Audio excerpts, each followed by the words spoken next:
Good morning and welcome to the Finance Committee. This is a continuation of our budget hearing on Tuesday, May 25th. It's a special meeting. If the clerk would please call the roll. Yes, of course. Vice Mayor Burt. Here. Chair Cormack. Here. Councilmember Filsack. Present. 3 present. Thank you so much. All right. We will proceed directly to our action items this morning. We'll begin with the staff report, and then we'll take public comment. I just want to say before we head into that, and also during the staff report, if you're interested in making a comment, please raise your hand. I'm hoping to be able to allow 2 minutes, but it'll depend on how many people we have joining us. And just for the benefit of everyone on the call, I think there's a very good chance that we'll be able to complete our work this morning and won't need the session this afternoon. No promises, but I think that's doable. And with that, we'll turn to staff for their presentation. Chair Cormack, sorry. At the end, I'm looking at the agenda, and oral communications is after the action item on today's agenda. Great, thank you. Thank you. Good morning, Finance Committee. Kylie Nazay, Administrative Services Director. And actually, I will immediately punt it over to Ms. Peras, who will be providing the staff presentation today. Thank you.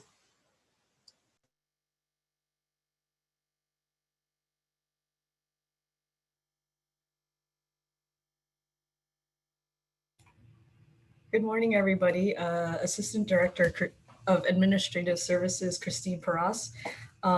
Thank you all for attending the meeting this morning. Before I start the presentation, I just want to call to everyone's attention that 2 at-place memos were issued related to this item. The first is was sent out, I believe, this morning for the final results of the 2021-2022 budget survey. We have a couple slides that will go over these results right at the beginning of the presentation. A second memo was sent out Friday. It is the budget wrap memo. It's organized in 5 different parts, which can be found in the executive summary. It outlines the current recommended adjustments to the budget that summarizes the meetings held on May 11th, 12th with Finance Committee and the 17th with the City Council. It also summarizes the items for the Finance Committee to consider recommending to Council to refer staff for further work. Includes a section of staff recommended adjustments, and 4th, additional information provided either at the request of Council or at staff's behest. And finally, a section that summarizes all the actions and reference materials coming out of our meetings in May. So just wanted to make sure everyone was aware that those are all available and linked to the city's budget website. We wanted to begin today's presentation with an overview of what we hope to assist the Finance Committee in accomplishing today. First off, reviewing the tentative adjustments that were made to date, including additional staff recommended adjustments, review of additional information. One of those items being within the budget wrap memo in section 4, revised general fund long-range financial forecast information using scenario B assumptions, which is, to remind everybody, assuming a 3 to 5 year economic recovery. Finally, another item we want to review today is a summary of funding source status for both the Roth building rehab. Another item that we wanted to also help today with the discussion is our balancing strategy and our revised long-range financial forecast numbers are built upon the assumption that labor concessions do come to fruition. One of the things we do want to review with you and hopefully guide the conversation today is, should the labor concessions not come to fruition, what is our alternative plan? So that's another topic we wanted to go over with the committee today in preparation for budget adoption on June 21st. With that, I will turn it over to Megan Horgan-Taylor, who will go over the budget survey summary results. Actually, Christine, I'll take this one. Okay. Overall, we had over 1,000 visitors to our survey and 888 responses, which is a great response rate. And the first question, as we've already reviewed with you all, is about prioritizing the citywide service areas. And ultimately, no change from the last release of the survey results. So the community and those responses have been consistent over all three kind of stages of reviewing these results, with community and library services being the top priority, public safety being second, planning and transportation third, and strategic support fourth.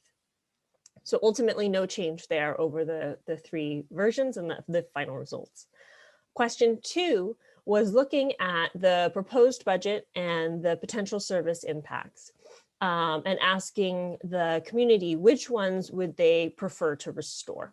So of the service reductions, which are the highest priority to ensure they continue to the community.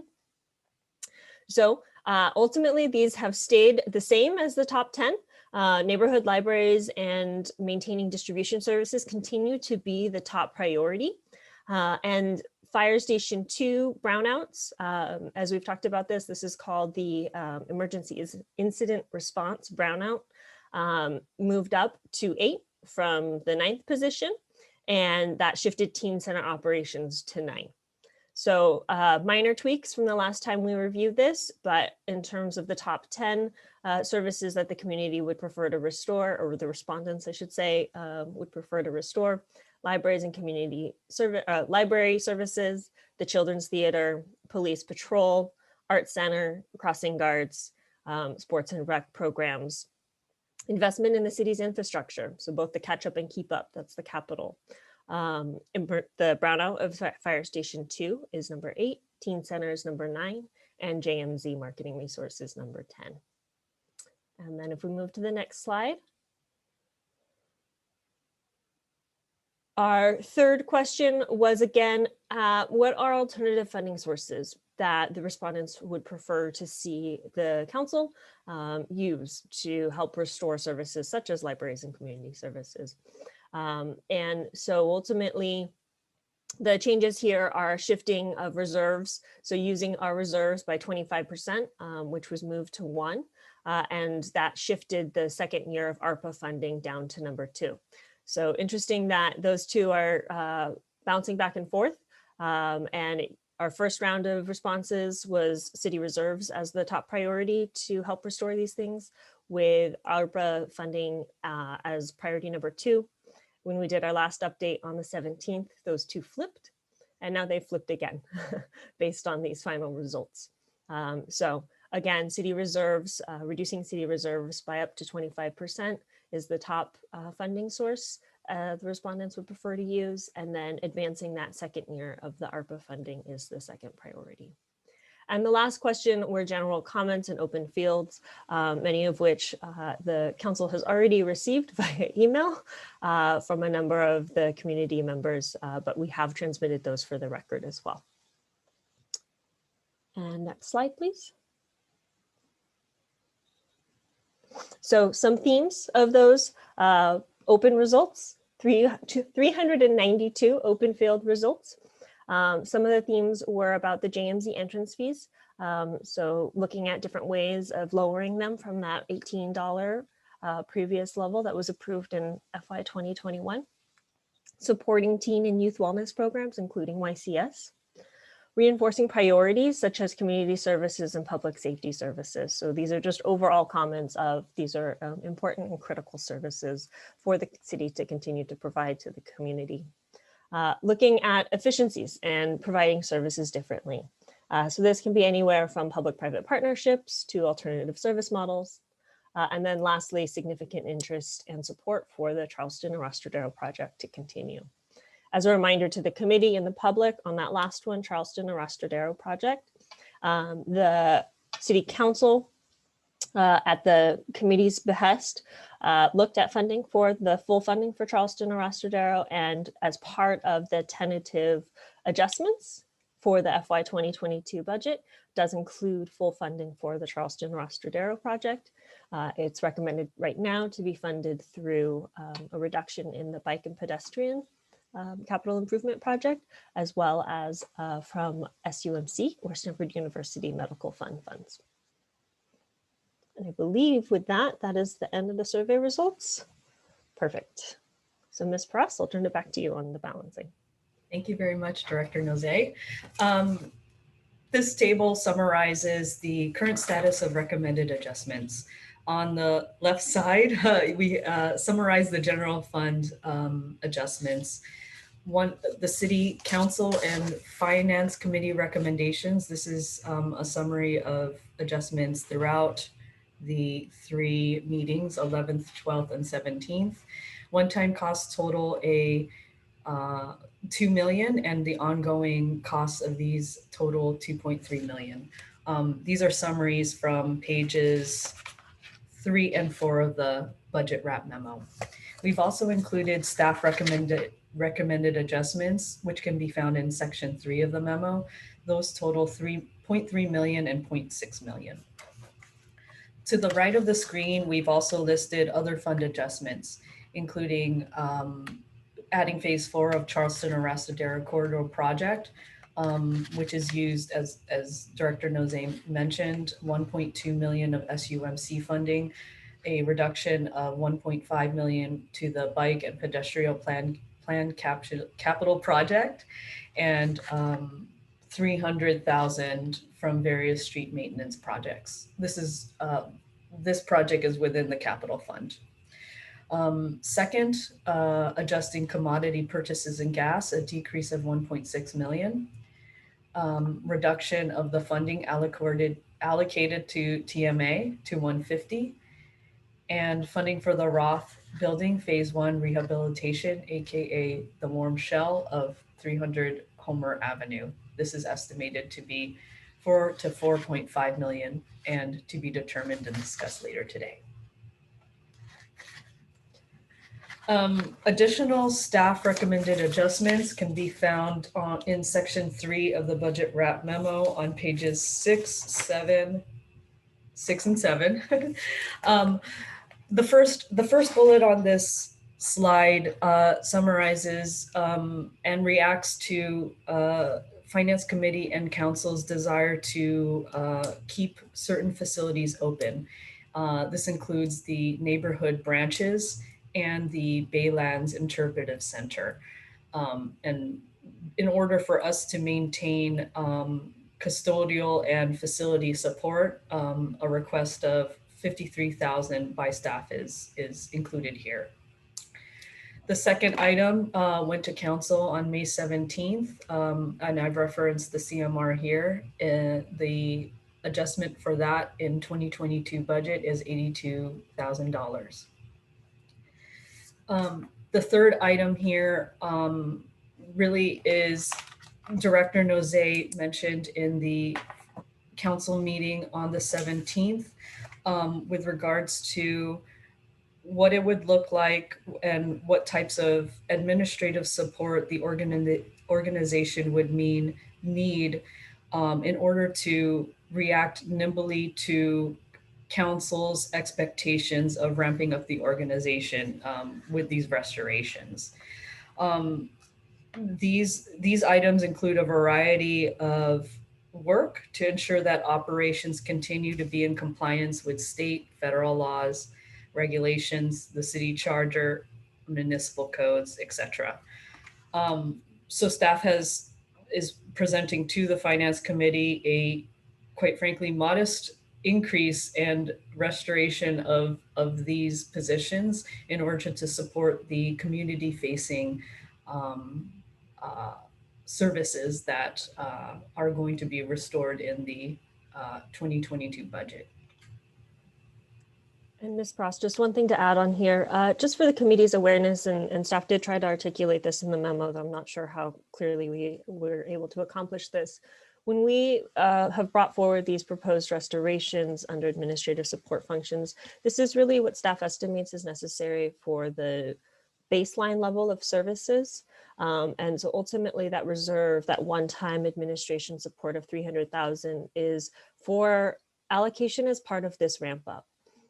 These restorations are recommended just for steady state, full well knowing that we are going to have a ramp up potentially right now over the coming 3, 6, 12 months, and not sure exactly what the necessary support is for that ramp up. Likely it's purchasing help, likely it's HR recruiting help, as we kind of try to triage and focus on making sure that positions are filled, contracts are executed and the like. So just a little color context to why some of these adjustments are there, and also the modest increases as opposed to full on trying to upstaff to upstaff. Thanks. Thanks so much, Director Noze. Next slide, we go at staff's behest, we wanted to include an update to the long-range financial forecast with the assumption that tentatively approved restorations do move forward with budget adoption. We've kept everything within the long-range financial forecast level. We didn't make any, updated changes to CPI or anything like that. So really, this is an overlay of what the financial forecast would look like should those restorations be put in place. Also, just letting everyone know, reminding that this is using scenario B, the 3 to 5 year economic recovery. And also we've included the assumption that ARPA funds are split 60-40% use in 2022 and 2023. As you can see here, as a result of those adjustments, the cumulative net operating margin over the next 5 years is expected to be a negative 11.5 million. So we wanted to put this item up for discussion for you all to look at. This baseline scenario also assumes that labor concessions do come to fruition. So again, a reminder for folks, that's a 1.6 million adjustment and assumes 0 wage increases. Down below in the gray, I didn't include the second table, but the alternative scenario 1 can be found on page 10 of the budget wrap memo. But I did include down below that should labor concessions not be achieved and should any further reductions not be made to offset those labor concessions, we're looking at a cumulative net operating margin for the next 5 years of 13 million negative. So just a couple things to add on here.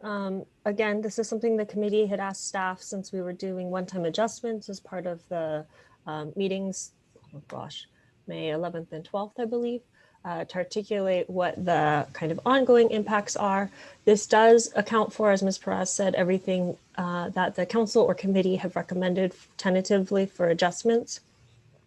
There are also things in here just so everyone's level set on the assumptions. This is basically a quick and dirty bar napkin math, as we've talked about, adjustments to what was in the long range financial forecast. So these are the assumptions that were used with the council and reviewed by the council back in February.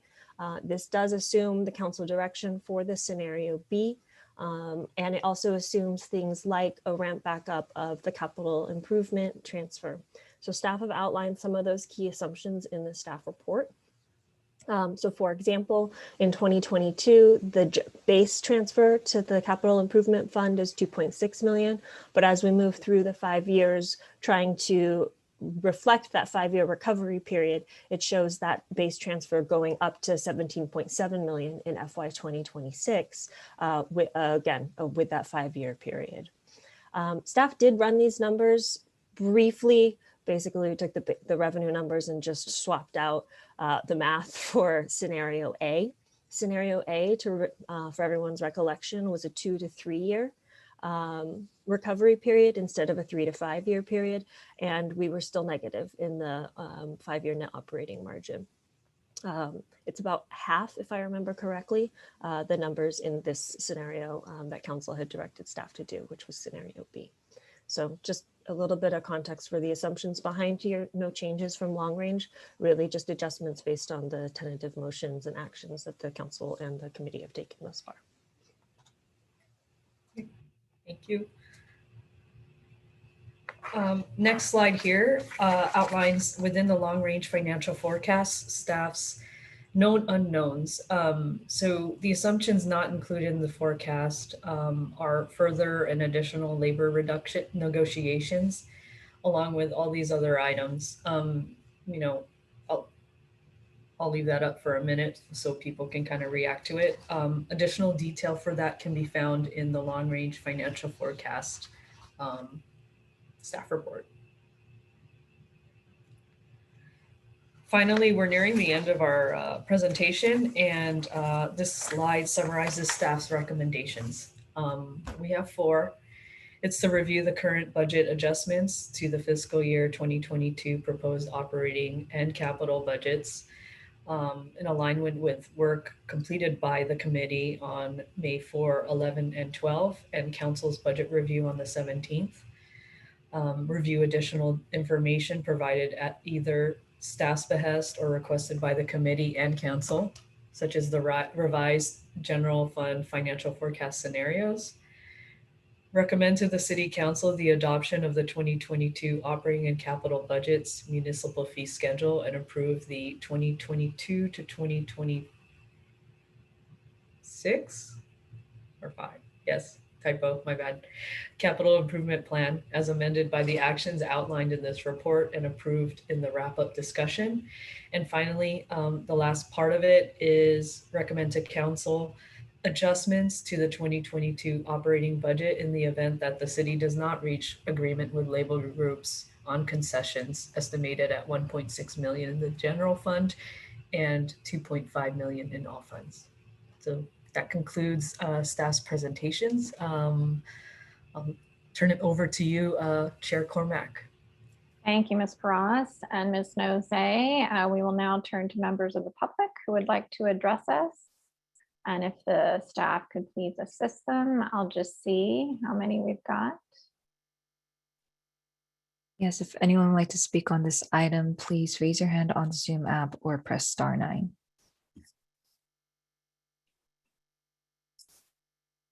Could I just ask the clerk, I see 11 at the moment. Am I correct that 5 of these are speaking as a group? Yes, that is correct. Okay, that's fine. We'll go with 2 minutes, and then at the end of the first speaker, we'll stop taking hands. Thank you. Great, thank you. Our first speaker is Monica Young-Arima. Ms. Monica, if you can unmute yourself, you'll have 2 minutes for public comment.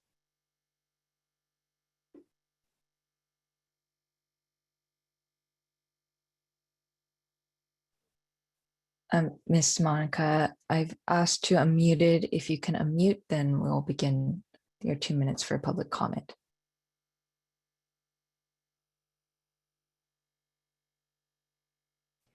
It seems that Monica is not available right now. We'll go to the next speaker, Mr. Chris Robel. Chris, if you can unmute yourself, you'll have 2 minutes for public comment. To just, well, clearly based on this presentation, there's I'll call it a temporary crutch or some help from the feds with ARPA. And that, I think, as some of you pointed out, is temporary. So that's going to help us in the next couple of years, but there's still certainly a risk of an operating loss in the ensuing years. And so how do we kind of close that potential, some might argue, high probable gap? And I think there's, I've talked about this before, but I really think that the ways to address this is, first of all, with trying to look at the organization and saying, are there any cuts that can be done to optimize or any reductions to optimize the organization? So specifically, I believe there was a an organization chart that showed there were 211 people managers. And is there any opportunity to reduce some of those folks so that they're combining the activities and reducing the expense of people managers as opposed to the core resident services that are high on this survey list? So that, I think, I mean, maybe it's one person, maybe it's 10, I don't know, but there's probably some opportunity to reduce the people managers that are expensive. And that's, I think, imperative. And I realize that would be done after this budget, but I think it should be done. And I certainly think it should be done before there's any contemplation of a tax of any sort. And that gets to the second point regarding the tax. I think it should be a business tax. I believe unfortunately, the survey combined, are you in favor of a business tax or a utility tax? So it wasn't separated out. My guess is that it would have been quite high in support of a business tax, given we don't have one and other cities do. But I think the key point is residents are pretty much tapped out. We've had Measure G, Measure RR, sales tax increase, school parcel tax, on and on and on.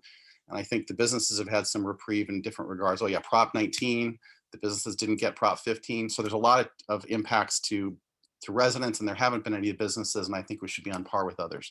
So please do not even think about a tax for residents. Thank you. Thank you.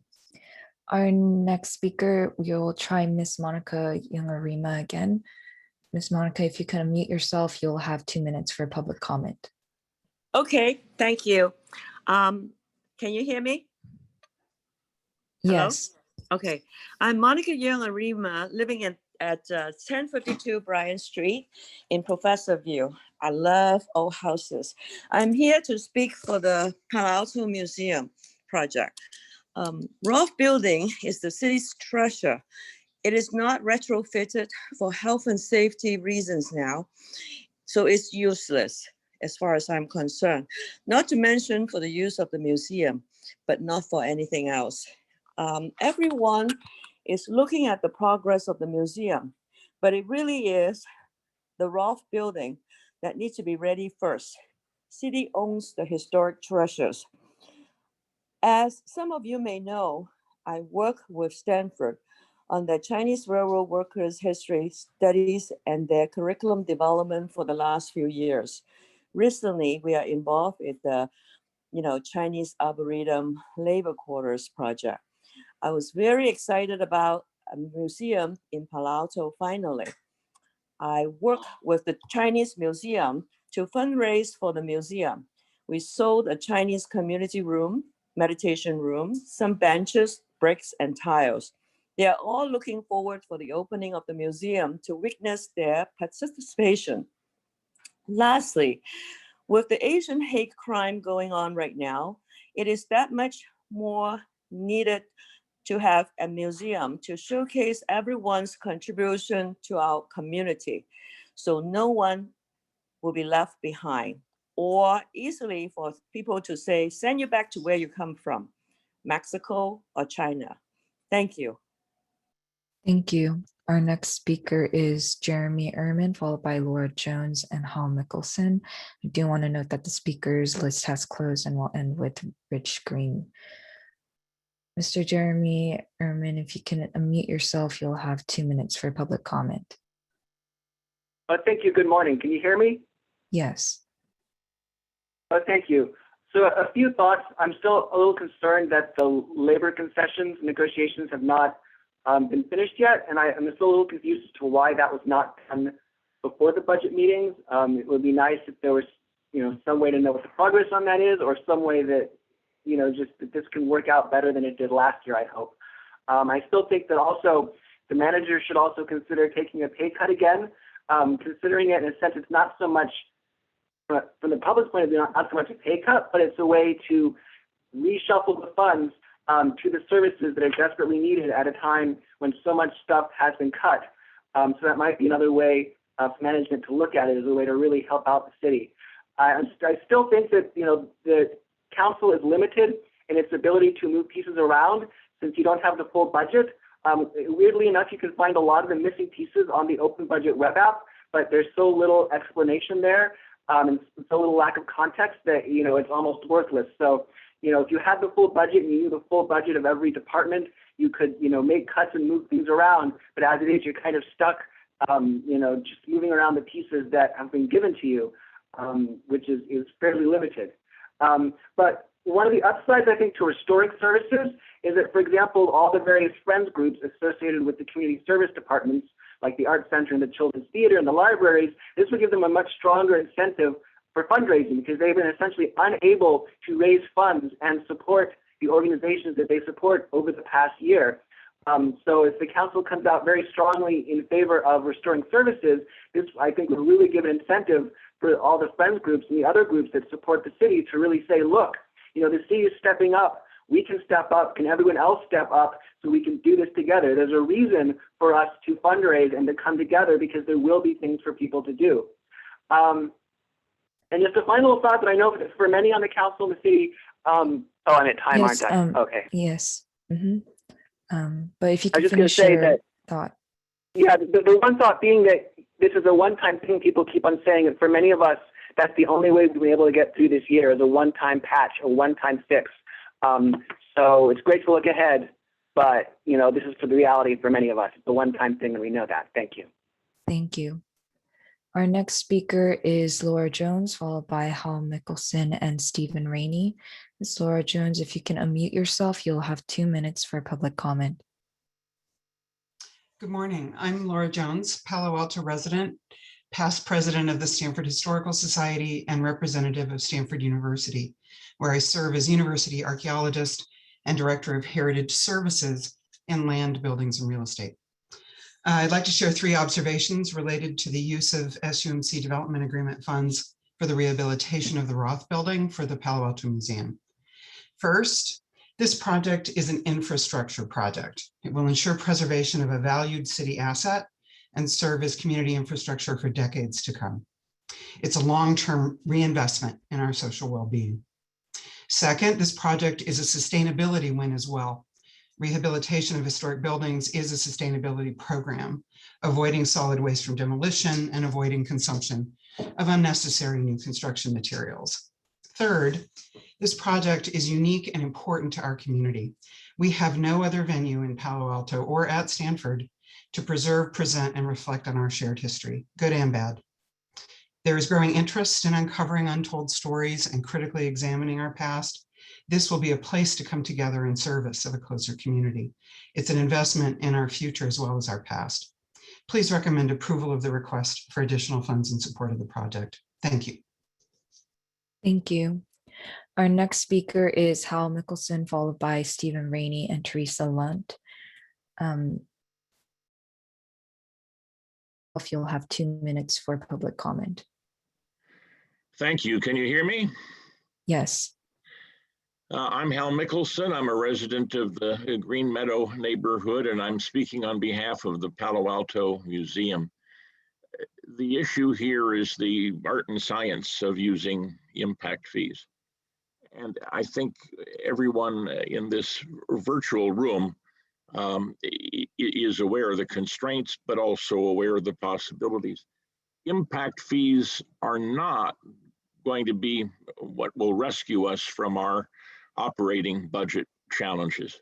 We're not going to be able, as a city, to use impact fees to, keep people on the payroll at City Hall or to meet needs in terms of operations that are otherwise constrained because of these tough times we're having with the budget. The question is whether to use impact fees for the desirable, well-established Roth Building rehabilitation project, or to put them away for some sort of rainy day. I would suggest respectfully, I hope this isn't smart alecky, that the Roth Building is a rainy day project. It's a building that would otherwise fall apart in the rain. You look at Heritage Park, a beautiful park, but at one end of it, surrounded by chain link fence, there's this derelict building that is a city asset literally wasting away. Unless something is, a way is found, unless impact fees can be applied to rehabilitate the Roth Building, it will be lost as a civic resource. And we have the opportunity instead to provide a museum facility that will be a great asset to the community and its young people. I urge this committee to find a way to support rehabilitation of the Roth building. Thank you very much. Thank you. Our next speaker is Stephen Rainey, followed by Teresa Lunt and John Northway. Mr. Stephen Rainey, if you can unmute yourself, you'll have 2 minutes for public comment. Good morning, Finance Committee. I'm Steve Rainey from PATMA. We need strong advocacy from the city to Caltrain's upcoming June 3rd board meeting regarding the Go Pass donation program. With successful advocacy, PATMA can lower the cost per car removed by 60% to one of the lowest costs in the US. And our new Bike Lev program also helps reduce costs. In the next few weeks, PATMA needs some input from council to help define what Mayor Du Bois's phrase, PATMA should become self-sufficient, means. Some council members have also called this graduating. This should happen before a resultant PATMA $150,000 funding agreement goes into a council agenda. PATMA will sample some other TMAs for comparables to assist the discussion. Thank you. Thank you. Our next speaker is Teresa Lunt, followed by John Northway and Maura. Ms. Teresa Lunt, if you can unmute yourself, you'll have 2 minutes for public comment. Hi, I'm Teresa Lunt, and I'm speaking on behalf of the Art Center. Thank you for listening to the pleas from the community to restore the previously proposed FY22 cuts. The arts have been hit especially hard during the pandemic. What the city spends its money on reflects its values. The arts are not a nice to have, but play a critical role in our collective mental health, especially for our youth and seniors. And the Art Center is a gem in our community. It has provided creative opportunities for all ages to see and create art for 50 years.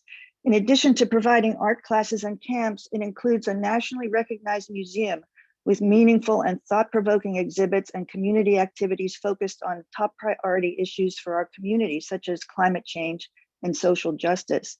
Its programs reach thousands of residents and challenge us to think deeply. For example, the current exhibit, The Black Index, features 2 MacArthur Foundation Genius Award artists, Titus Kaffar and Whitfield Lovell, along with other outstanding artists not usually seen in a local art center. The Art Center operates at a small cost to the city, providing huge benefits given its small budget. Please consider restoring some of the FY21 cuts to the Art Center to enable us to restore key programs. Thank you. Thank you.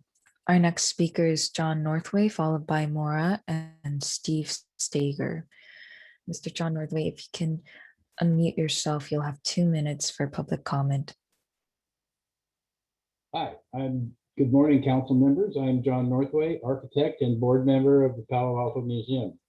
While practicing architecture in Palo Alto for 40+ years, I did several remodels in the Roth building. I became very familiar with the structural problems and talked with my mentor, Burge Clark, about the design of the building. The walls are constructed out of hollow clay tile, which makes the building an unreinforced masonry building. This type of building is very dangerous in an earthquake. A structural study was also done while it was still owned by the Medical Foundation, and the cost estimate was prepared by Vance Brown. At the time, 20 years ago, the cost was $5.5 million. Time and inflation has increased the cost to $10.5 million. The building cannot be occupied for any use until the rehabilitation work is complete. It is currently a very unsafe building. The Palo Alto Museum has an active building permit based on approved plans and is ready to commence construction. The permit is good for 6 months after the shelter-in-place orders is lifted. The permit can be renewed one more time for 6 months. If rehab is not accomplished under this current permit, not only does the building languish, but the cost will escalate because the plans will have to be updated. Now is the time to act. Construction costs are down because of the pandemic, but will go up as the economy opens up. The grants that Joseph Midian supported from the county are time sensitive and will expire if not used in a timely manner. Of the $10.5 million construction costs, $6 million was enabled by the Palo Alto Museum. The remaining $4.5 million needs to come from the city to upgrade this important asset. This is the fastest and most economical path to rehabilitation of the Roth building. It is important to preserve this civic infrastructure treasure for the community. I urge you to act now. My pediatrician was Dr. Esther Clark, by the way. Thank you. Bye. Thank you. Our next speaker is Maura, followed by Steve Stager and Rich Green, our final speaker. Maura, if you can unmute yourself, you'll have 2 minutes for public comment. Thank you so much. My name is Maura and I want to begin by thanking the Finance Committee and our city staff for all your hard work and dedication to our city. Today, I speak as the Executive Director of the Nonprofit Youth Community Service, YCS, and a mother of a teenager and a resident of Palo Alto. In full disclosure, I volunteer on the Palo Alto Rec Foundation board that raises important funds to support the Palo Alto Recreation Department programs and services, but I do not speak today as a representative of PARF. First, I want to thank you for listening to thousands of residents to protect many children and youth programs and services, particularly for the a recommendation of reinstatement of funding for the Youth Connectedness Initiative, YCI, Youth Mental Health Program, especially this year during the pandemic. Many of us growing up families here in Palo Alto are grateful for these programs. Having said that, I urge you to please involve the public early in the process of budget creation. I am sure it was very hard on the morale of the staff to have to make recommendations for cuts as well. Many of us work hard to keep these programs going, and knowing how we can be involved earlier in the process might make it a stronger process all the way around. Thank you again. We appreciate you and know these are not easy decisions to make. Have a wonderful day. Thanks. Thank you. Our next speaker is Steve Stager, followed by Rich Green, our final speaker. Steve, if you can unmute yourself, you'll have 2 minutes for public comment. I have been a historian for the Palo Alto Historical Association since 1984. PAHA manages the historic archives for the city, and the operation is funded through the city's library budget. The archives were originally housed in the basement of the old Carnegie Library, located where City Hall is today. Guy Miller, the first historian, began working on the collection around 1913. In the late 1950s, the collection was moved to the new main library on Newell Road. In 2013, the archives moved to Cubberley when the main library was closed for renovation. The Cubberley space is an old 1950s era classroom, and it was intended to be a short-term space until the archives could be moved to the second floor of the Roth building on Homer Avenue. While seen by some as a collection of old newspapers, photographs, and other various documents, it is valued by many in the community and beyond. City departments research issues using the material. Recently, the park staff was looking into history of the Foothills Park and was benefited by the archives. The planning department consultants regularly research the history of properties under consideration for development. Residents can research the history of their home, their neighborhood, or any other topic. Non-residents can visit the archives via email or the internet and use the collection for genealogy research and other interests. In the future, not everything will be searchable online. Visitors will still always want to need or visit physically an archive to really dig into their interests. We see the second floor of the Roth building on Homer as a welcoming place for all researchers, from third graders. Yes, Steve, sorry to interrupt. You are out of time. If you can finish up your thought. I didn't realize I was going on. I got one more sentence. From third graders who study Palo Alto as part of their curriculum to 90-year-old residents who research their history of their community. Thank you. Thank you. Our final speaker is Rich Green, speaking for Laura Bajuk, Nelson and Kimberly Wong, Doug Kreitz, Carol Kaparsky, and Ian Irwin. He has also requested to share his screen. And so, Rich Green, I'll promote you shortly, and then you'll be able to share your screen.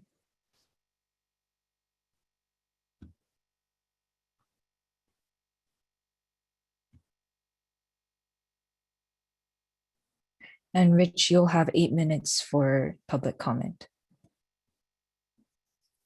Okay to start? Yes. Okay, thank you. My name is Rich Green. I'm the president of the Palo Alto Museum. I've been serving in this capacity for 8 years and very proud to be in partnership with the city of Palo Alto in rehabilitation of the Roth Building and then to install a history museum in that building. We have a lot of supporters for this project. I want to show you very quickly a document that shows over 1,800 people who have given money, who have lent their name, who have supporting organizations. The list is long. The community is behind us to a very significant degree. There are a lot of familiar names on this list. Not all of them live in Palo Alto. Some people care about us even from out of state. So it's an important project to a lot of people. On May 17th, last Monday, a moment of courage and leadership occurred from City Council. There was a motion that stated to direct the Finance Committee to find a way to fund the Roth Building through the combination of impact fees and Stanford University Medical Center funds. The mandate from the City Council is clear. You've heard me speak before, over the past year and a half, we've shown that the data from our city staff and the math works. I'll show you just four slides. You've seen some of this before, therefore I will not dwell on them, but we have shown that the building qualifies for library impact fees. If you look at the proportion, over $1 million value, community center fees, over $3 million value, that's percentage of construction cost. Parks and Recreation, the bathroom is valued at $350,000, and that there are $5.5 million unallocated from the Stanford Medical Center development fees to celebrate both Palo Alto and Stanford histories. The museum funding will have no impact on the general fund. The fees are available to a significant degree, and this information is in your packet from the city staff.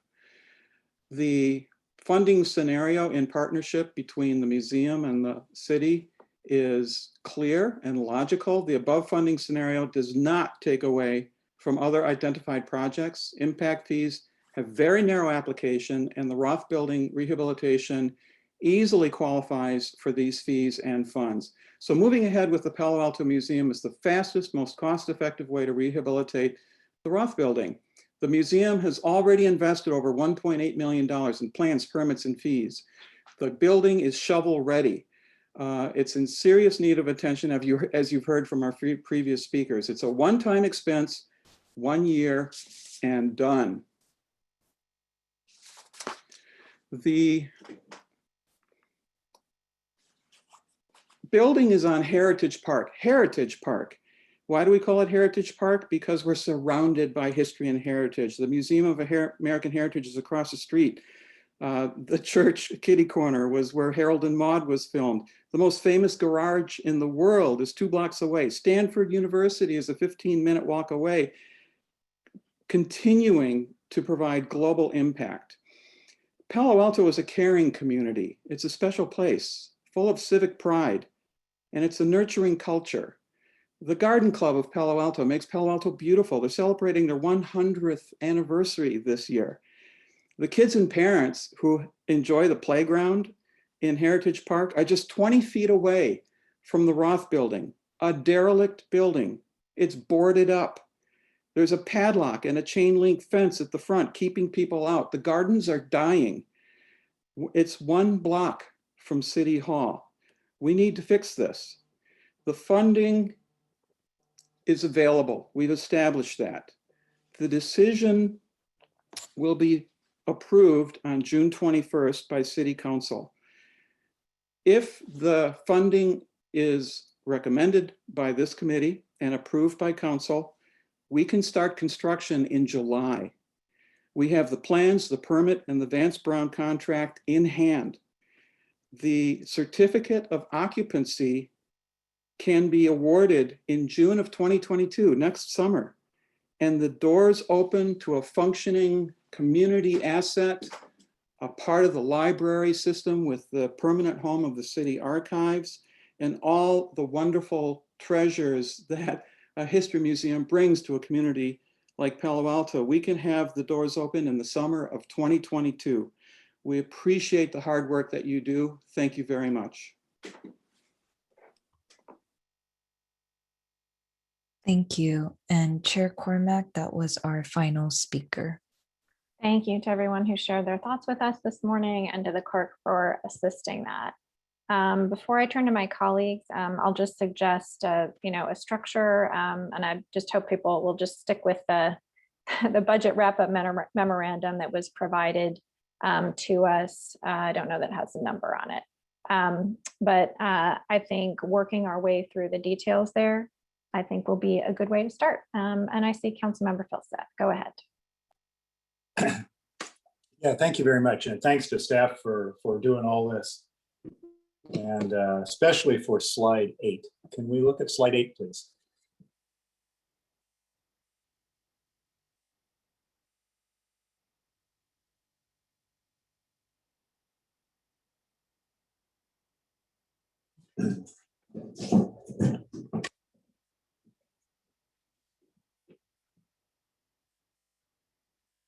Super, thank you. So I want to make sure that I understand the difference between the gray bar net one-time surplus and the green bar below that net operating margin. So if we look at fiscal 22, the one-time surplus is 1.679 and the net operating margin is 1.679. In fiscal 23, the net one-time surplus is minus 8.8. And then the net operating margin is minus 10.495. But then if you go to fiscal 24, the net operating margin is minus 5.3. Whereas the net operating surplus is minus 14.1.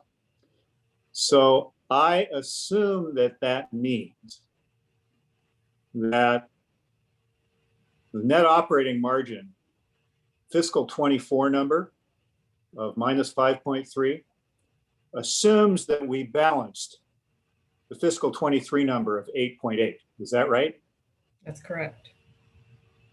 And furthermore, that we balanced the fiscal 23 number of 8.8, not with a one-time balance, but with a recurring balance, because okay, so that's actually 8.8 per year that we balanced. Okay. Yeah. So now if we go to the end, that number down there, 11.507 at the end of cumulative net operating margin, that assumes that we found 8.8 million in cuts in 23, and then another 5.3 million in cuts in fiscal 24, and then another 1.5 million per year in cuts in fiscal 25. Does anybody think that's realistic?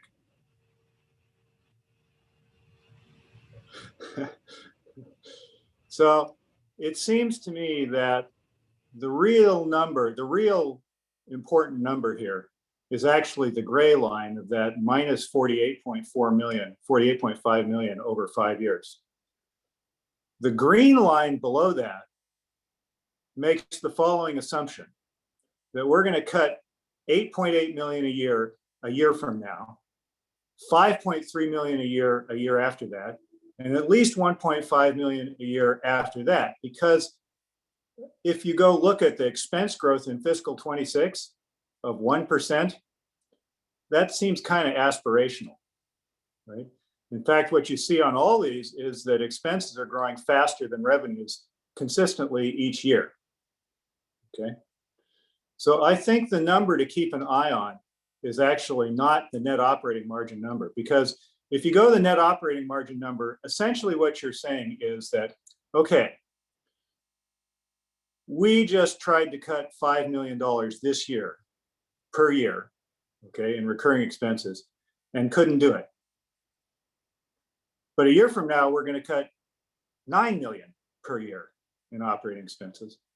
And a year after that, we're going to cut $5 million a year more in operating expenses. It seems like it's going to be really hard for us to do. So I even wonder what the value of having that green line net operating margin there is at all. Okay? I mean, it seems to me like the one we need to keep our eye on is the black one. And so this budget, you know, as planned, either assumes a $50 million gap over 5 years, or else it assumes that we're trading saving a $5 million cut this year in exchange for a $9 million cut next year and a $5 million cut the year after that. And those are all per year numbers, recurring numbers, not one-time numbers. So raiding the fiber fund or some other enterprise fund in order to close the gap doesn't work because you need recurring numbers. Yeah. Okay, so now it's, I was afraid I understood that, and I guess I do. Okay, so the budget we're proposing back to staff has a $50 million gap over 5 years, unless we raise business taxes or cut half the managers in City Hall or something like that. I would argue that skipping a $5 million year cut this year in exchange for a $9 million cut next year, you know, I don't know if that's a good idea. Okay, thanks. Vice Mayor Burt. Yeah, so I guess I'd like to follow on this discussion. I don't know if staff has available what was the average increase in revenue that the city had in the preceding, I don't know, 8 years or so leading up to FY21. Do we know about what that was per year on increase in revenue? Probably not off the top of our heads, but we can quickly get that looking on our OpenGov website. Because I think that's an important reference point. We don't know what pattern we will see, but we do know that. How many years you want on that, Pat? Pardon me? How many years you want on that in terms of revenue growth? Maybe the preceding 8 up until FY21. So the steeper the dip in a downturn, very often the stronger the recovery that occurs following it. And so I'm going to be very interested in that. I'd also say that from the back when we struggled with a similar situation following the Great Recession, we had very similar numbers in this gray line of a structural deficit, and we'd close it 1 year, and the next year it still looked worse again, and we'd close that. And it was through a variety of means, and combination of some things that were triage, but more that were really structural changes that we did. And then on top of that, we've had the discussions about revenue. Just point of reference, the business tax, which I would still hope would be predominantly toward our transportation and affordable housing needs, but a tax similar to what East Palo Alto charges and is about a quarter of the rate of what San Francisco charges, would bring in over $30 million a year to Palo Alto. So a fraction of that toward filling our general fund gap would more than meet that need. Now we have other means of addressing that. I'm going to be interested because I think that the growth in revenue projections are probably conservative, which is reasonable. We tend to budget that way. And one of the things that we saw in those preceding years was that we saw often, in most years, a higher rate of revenue growth than we had projected. And that wasn't merely because it was surprising, it was because we budgeted conservatively. And that's my understanding of what we're doing again here. So the assumption that these are the numbers that will necessarily occur, I think is on the pessimistic side. And that a more realistic assumption is that we will have a stronger revenue growth probably than what we're projecting. I don't know if staff's been able or anybody's been able to come up with that average growth. Looks to me like 5%. Okay. See what staff has. But that includes raising the TOT and other stuff, of course. Correct. That's 2 ballot measures, actually potentially 3 ballot measures. I need to go check the date on the utility user tax and when that was done. Okay. So there's potentially three rate changes in there. All right. Well, it'd be interesting to see it absent the rate changes. And of course, we know that we dedicated those utility users taxes toward the capital plan rather than the general fund operating. Sorry, Vice Mayor, do you mean the TOT, not utility users? I'm sorry. Yes, I misspoke. Okay. Thank you. Just want to make sure. And so the other thing that I'm going to be interested in getting better clarity on from the staff memo is the summary of restorations that were restorations to the intended cuts for FY22 versus restorations to cuts that occurred in FY21. And then as we get into the discussion about the administrative restorations, whether they correlated to the intended or projected administrative cuts for FY22, or to what degree they're restorations from 21. I just wanted to try and get better clarity on that. I'm sorry, Vice Mayor Burt, we were running the average. Can you repeat just the 21 versus 22 question component? Yeah, so we have in the staff memo restorations on administrative functions to support other restorations.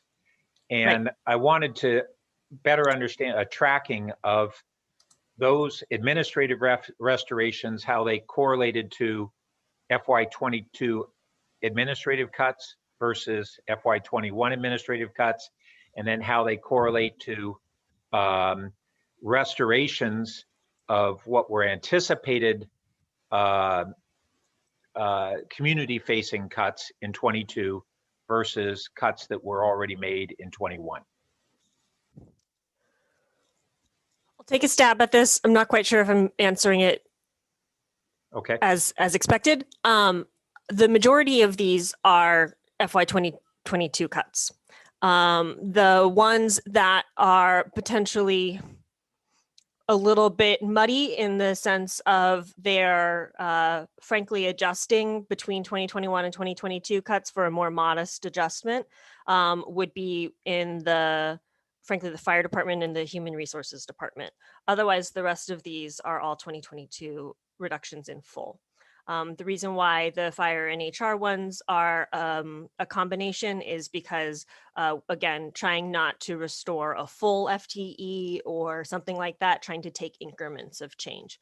And also these that are recommended for restoration, none of them fully restore the reductions in FY 2022 that these departments are recommending, nor do they really touch the 2021 reductions in these departments. So we did try and keep it, like I said, as part of the PowerPoint, we really did try to keep the recommended restorations for what would the steady state need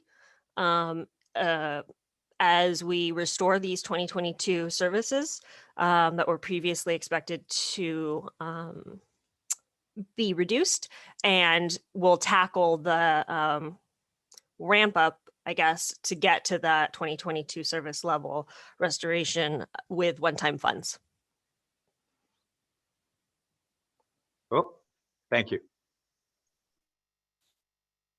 All right. Let me just connect a few dots from my two colleagues. I agree with Councilmember Philseth's interpretation of the slide. And I appreciate the Vice Mayor's long history with these topics, but I do think we've had a bit of a step change. And so that leads me to revenue. And I just want, to foreshadow the discussion we'll have in June. To the extent that we hope that ballot measures of some kind will increase revenue sufficiently, depending on which of the measures we choose, we'll only get potentially some of that impact in FY 2023. So we could be having some version of this discussion again next year, even assuming that we've moved ahead and are ready to put things on the ballot in November of 2020. And I say things intentionally because it could be more than one thing.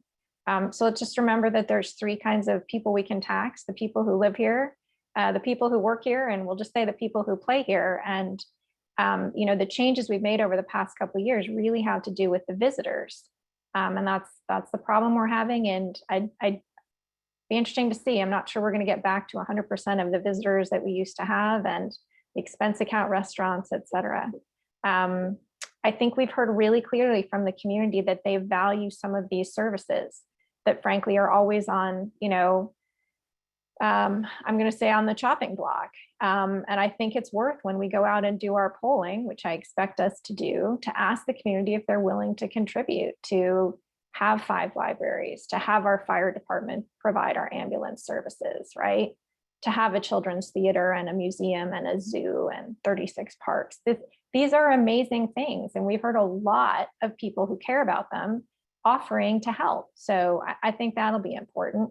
Then of course we get to the people who work here. So, agree with the Vice Mayor on most of his transportation. I mean, agree on the transportation part.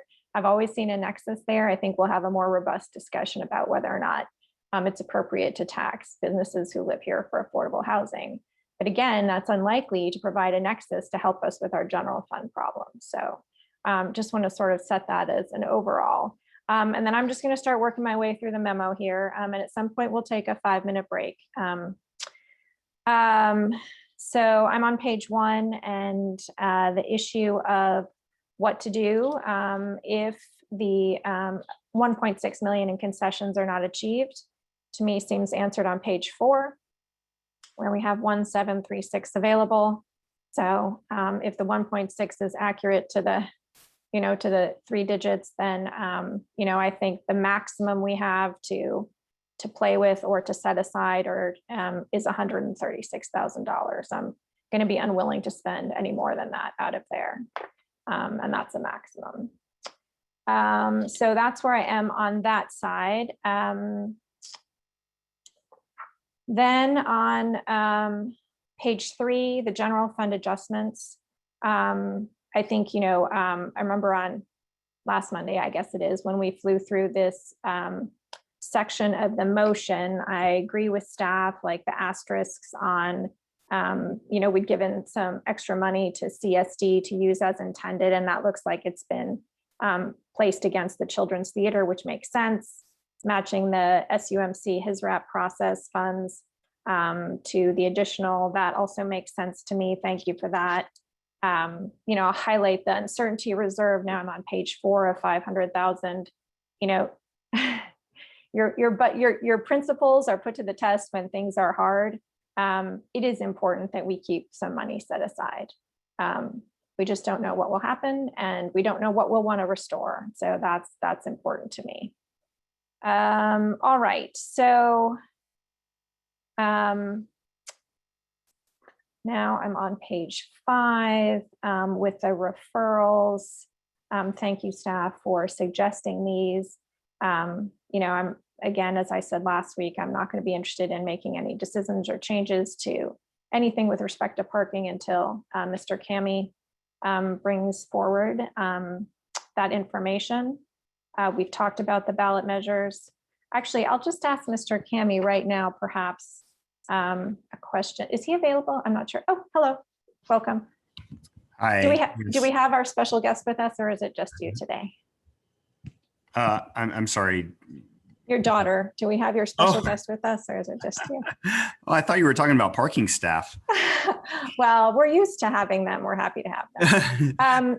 Could you just, the TMA change that was made last week went by pretty quickly, and then we got some more information from the person who runs it. Could you just help me understand what that reduction means in terms of, frankly, traffic and what we'll be able to provide to people? Thank Yeah, sure. So just noting that the special guest parking intern that we have is currently sleeping, so won't be joining us. So basically, what you can look at for the TMA is they, what they did is a projection of how many commuters they expect to be returning over time, and it's a ramp up. So we're not expecting that the TMA is going to be at the February 2020 commute in July or August, but they do think that they're going to be there at around March of 2022. So there's an expectation that, as this slow ramp up occurs, that, the dollar amount that the 250 or the initial ask, was it 250 or 240? Sorry, I'm blanking on the number, but the initial ask would meet the demand that they expect. 240K. So the initial request of 240K would meet that request, and actually they'd be able to exceed the amount of people that they are able to help commute, because they're adding a bicycle commute program that didn't exist previously because they received a federal grant for that. So just noting that in February 2020, they estimated that they removed 387 cars from the road. And their estimate is that approximately a year from now, they'll be able to remove 456 cars from the road with the initial funding. So any decrease in funding, essentially they would be scaling the program, throttling back the program to meet the cash flow requirements. It would have more impact on Caltrain commuters, frankly, and the Waze carpool program and the Lyft program for low-income workers, because the Bike Love program is funded by the federal program. Okay, thanks. That's really helpful. I appreciate that. All right, let's do one more round, and then let's take a 5-minute break. Councilmember Filsa, if we're going in order, you're up.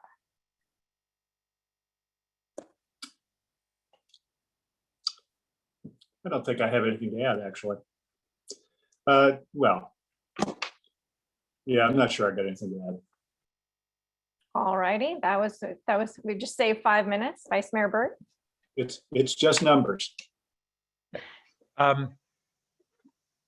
First, I wanted to talk with staff about any updates on the revenue projections. We had at our last meeting, we had a 2.0 to 3.3 million estimated increase in revenue from a couple of different sources. Are we still just assuming the low end of that range? We don't have any further updates. Is that correct?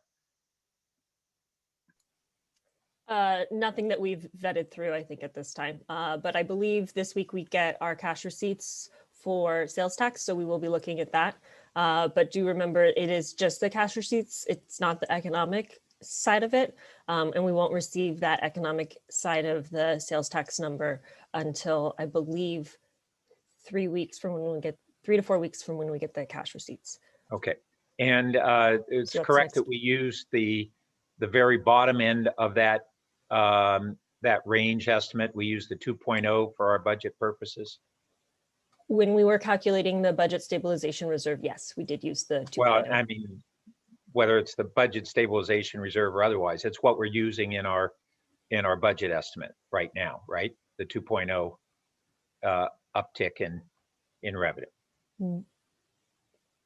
To clarify, one of the things we did update in the long-range financial forecast, and I should have expanded on this a bit more, was we included adjustments in ERAF to property tax and adjustments to TOT. So you'll see slight increases there, but nothing that that comes close to the 2 million that we adjusted in 2021. Vice Mayor Burt, we also were able to confirm, we looked at average revenue growth from 2015 through 2020 actual. And please keep in mind all that this is the peak before the pandemic. It was a 5% increase. And those increases also include the UUT tax measure that went forward in the ballot in 2016. Although that was a decrease from 5% to 4.75, we increased the base or broadened the base for that and modernized the tax in that respect. And we also, that also includes the TOT increases that were on the ballot measure during that time. So although I know Vice Mayor Burt, you said that you wanted to look at revenues without assumptions of those tax revenues. Right now, we don't have that data. I don't, Okay. we're basing that on actuals. Okay. There are two other revenue categories that one that is ongoing and one that is more potentially for bridging a 2-year period of this year and next year to try to retain services through that transitional period. So the ongoing is the golf course, which we saw an adjustment that I think is not in the budget, but was shared with us of a little over $500,000 a year for FY21 above the budgeted amount. Is that correct? I believe so. Ms. O'Kane can speak to that. Yes, thank you, Vice Mayor. That's correct. Okay, and so we have to make certain assumptions for FY22. We can have a pessimistic assumption that somehow that was a bubble, or an optimistic one, or one that I actually think is more realistic and slightly conservative, which is that FY21 was actually a year where the revenue from that course in the first part of the year was significantly impacted by restrictions on course access. And then the question of whether the balance of the year had a bump up in play because of restrictions from COVID, or what we really had was a trend line there. And I'll just give an anecdote. I was speaking with someone, we have dynamic pricing on that course now for out-of-towners, and speaking with someone who had gone and got hooked up in a foursome with a father and son who were out here from Texas, and they were on out to play the top public golf courses in the region, and they did Harding Park in San Francisco, Pebble Beach, and Palo Alto Muni. And Palo Alto Muni is now recognized as one of the top public courses in the state. So my assumption is that we will at least continue at approximately the profit from that course that we now saw from the updated numbers. So $500,000 more for FY21 compounded with $500,000 for 22, and that's ongoing revenue. That in this budget year adds $1 million to our discussion. And that's the assumption I'm working off of. In addition, we had last night a discussion around the fiber optic fund, and that fund oddly was never included as part of dollars that were in any way accessible for meeting general fund needs. And I had always understood it to be a dedicated enterprise fund. And with the clarifications, it's not a dedicated enterprise fund. It's just how we categorize it, but there's no obligation to that. So the pro forma on the fiber build out we discussed last night, the consultant was given a $30 million balance in that fund, and we actually will have a 35 million. We have a 34 now, but it's projected to go to 35. I'm very interested in looking at spreading 5 million over this year and next year to look at using those funds for potential restoration of services, or some combination of that, or a what we may be moving toward of something increasing the discretionary fund for COVID recovery during this year, so that early in the fiscal year we can consider, based on how numbers are stacking up, we can consider bringing back some things. Like last year, the council had a $700,000 COVID emergency kind of response fund. The corollary this year is a recovery fund as we begin to have better clarity on our revenue and expenses. We potentially can add some things back in the beginning of the year, not necessarily wait until midpoint or toward the end of the year. And so I think those are two areas that we should seriously consider. Thank you. I'm going to continue whipping through the at places memo here, and then I do have some comments related to something that the Vice Mayor was just suggesting. So on page 6, thanks to staff for the detailed explanations of, you know, what you need to adjust based on the restorations that we that we quickly made. And I want to draw everyone's attention to the fact that while the services restoration is about 65%, staff estimates that it's a 50% restoration on the staff side. And so I understand that's still going to be pretty tight. It does make sense to, you know, use the transition reserve. Hopefully we won't need it in the same way. So I think that was a, you know, a thoughtful way to move forward. A little concerned about page 7 when it says staff and potential candidates will see barriers and resistance to hiring. So does staff want to elaborate a little bit on that? Because I think people will expect the money's there, whereas the services. And I want to be sure we get everybody's expectations aligned. Sure, I can try and take a stab at that, but also ask our Human Resources Director, Rumi Portillo, as well. And I think it's, especially as you move through the professional staff, they're watching these types of conversations and looking at the fiscal health of organizations. And so we are in a different position than some of our neighboring jurisdictions.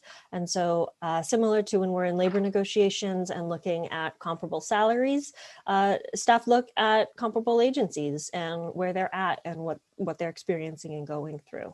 And so I think this is staff really just trying to, frankly, continue to help the community and council's awareness as we move through these restorations in these uncertain periods, and recognizing that though we may be restoring positions as of July 1, we don't necessarily have all of the individuals to provide those services on July 1.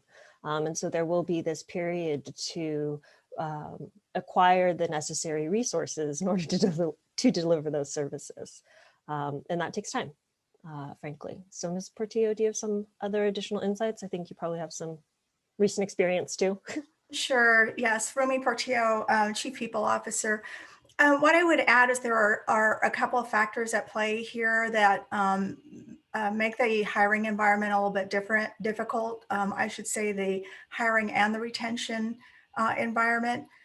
We have employees concerned about stability And with these concerns, they're able to seek employment at other jurisdictions, because we do find that there is a lot of hiring activity around us, given that other cities are not in the same economic circumstances uniformly in the Bay Area. And so it is attractive for what we call poaching. Basically, other agencies are actively seeking out experienced municipal employees. So that's one piece that's going on that would take people who are already here. The other factor that would be going on is, as people are doing their research and considering organizations, there's some reluctance about leaving permanent ongoing employment to come to an employer who is in economic conditions such as ours. They're aware that we've had salary freezes. There was an expectation that in the management professional ranks that, there's the potential of 2-year zero. And that was the same for other groups that were the public safety groups that were considering the concessions. So it's a very difficult environment to recruit because typically people are looking for assurances, and in particular when you've got top talent, which are the ones that we would want to focus on. There's concern about leaving a position with uncertainty and maybe prospects for impending layoffs. All right, thank you. I think it's important for us to talk about that a little bit. Thank you so much on that. The adjustments that staff, further explains, looks straightforward. I'm on page 8. Page 9 was my big star, and about structurally balancing long-term revenues and expenses. So again, aligned with Councilmember Phil Seth on that. I think one of the things on the slide we didn't, look at, we talked about the gray bars, green bars. Mine are all gray because it's printed on black and white here at home. But having expenditures rise, at double the rate of revenue is, that is the definition of unsustainable.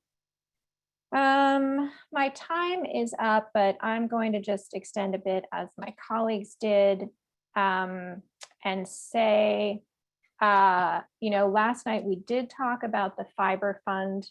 I went back and looked at it. It looks like it says rate stabilization reserve. And it looks like the recommended amount is $500K to 1.1 million as a minimum. So rate stabilization reserve, right? We have these in other places. Could staff just talk a little bit about why it's categorized as that, and any restrictions there might be, just for the benefit of people who weren't watching last night and might not have heard the city attorney's answer? Sure, and I don't know if Director Batchelor or City Manager Shikata wants to. Well, let's see, if Director Batchelor is not ready to respond, I may ask Chair Cormack to point to where you see that reference to the rate stabilization reserve. That might be helpful. It's page 77 in the operating budget. I think I wrote it down somewhere. Yeah, page 77 in the operating budget. That's what it's called, this amount that the Vice Mayor is referring to. Yes, so for those following along, it is on PDF of the file, PDF page 115, and the document page 77, which is a summary of all of the enterprise fund reserves throughout the city's financials. And so the 35 million is cited there, as well as that rate stabilization reserve target. It looks like we may not be ready to respond to that, so perhaps we'll take that up after your break. Sure, that's fine. So one of the things that occurred to me, because we have yet to talk about impact fees and the Roth building, and my position is pretty clear. We'll discuss this more, I'm sure, in a future round. But it would certainly be, it occurs to me that it might be possible to loan $4 million from the fiber fund to the museum in anticipation and in the hopes of receiving the federal money. And that could be a bridging strategy that would allow them to get moving and keep everyone aligned on continuing to get the funds from the federal government. So I will just toss that out there for people to think about on the break. And let's go ahead and take a 10-minute break because 5 minutes doesn't seem to work. So we'll see you back here at 10:40. Thanks. Councilmember Cormack? Oh, yes, certainly. When we return, staff has some responses to things like golf course, if we can handle that now quickly. No, we can do it when we return from break. Okay, well, we'll pick it up when we come back and we'll see everybody at 10:40. Thank you.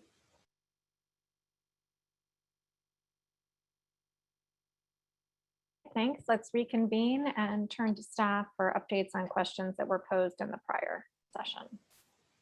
So I believe we've got an update on the golf course from Director O'Kane. Sure. Thank you. Just wanted to follow up, Vice Mayor Burt, that our golf contractor is estimating that we will exceed revenue in fiscal year 22, but they're projecting a range of about $200,000 based on historical data that they have. So I want to go back to one of the reasons that could be resulting in the increased revenue, and that is the seasonality of golf. And when they do their projections, they're predicting a normal weather season. So as you know, golf declines in the winter months. So I think that's just one important aspect to consider too when looking at the revenue projections. Okay. Anything else from staff? I saw our utilities staff appear. Did you all have an update as well? Hi, this is Dave Yen, Utility Strategic Business Manager. So in regards to the fiber reserves, when we established the fund probably like 15 years ago, we created 2 reserves, emergency plant reserve for $1 million, and then the other reserve was the rate stabilization. And we haven't increased rates since 2008 or changed any of the rates, so there hasn't been a need to actually create a new reserves. Or there hasn't actually been a CIP plan either until now recently. So the rate stabilization is basically the only reserves. And what we put in the guidelines is like similar to the other utilities, 60 to 120 days of working expense, of operating expense. And that's between 500,000 to 1.1 million is the range. So we well exceed that amount. Yes, I would say so. Thank you, Mr. Yuan. Sure. All right, back to my colleagues in order. Councilmember Filseth, anything on this go round?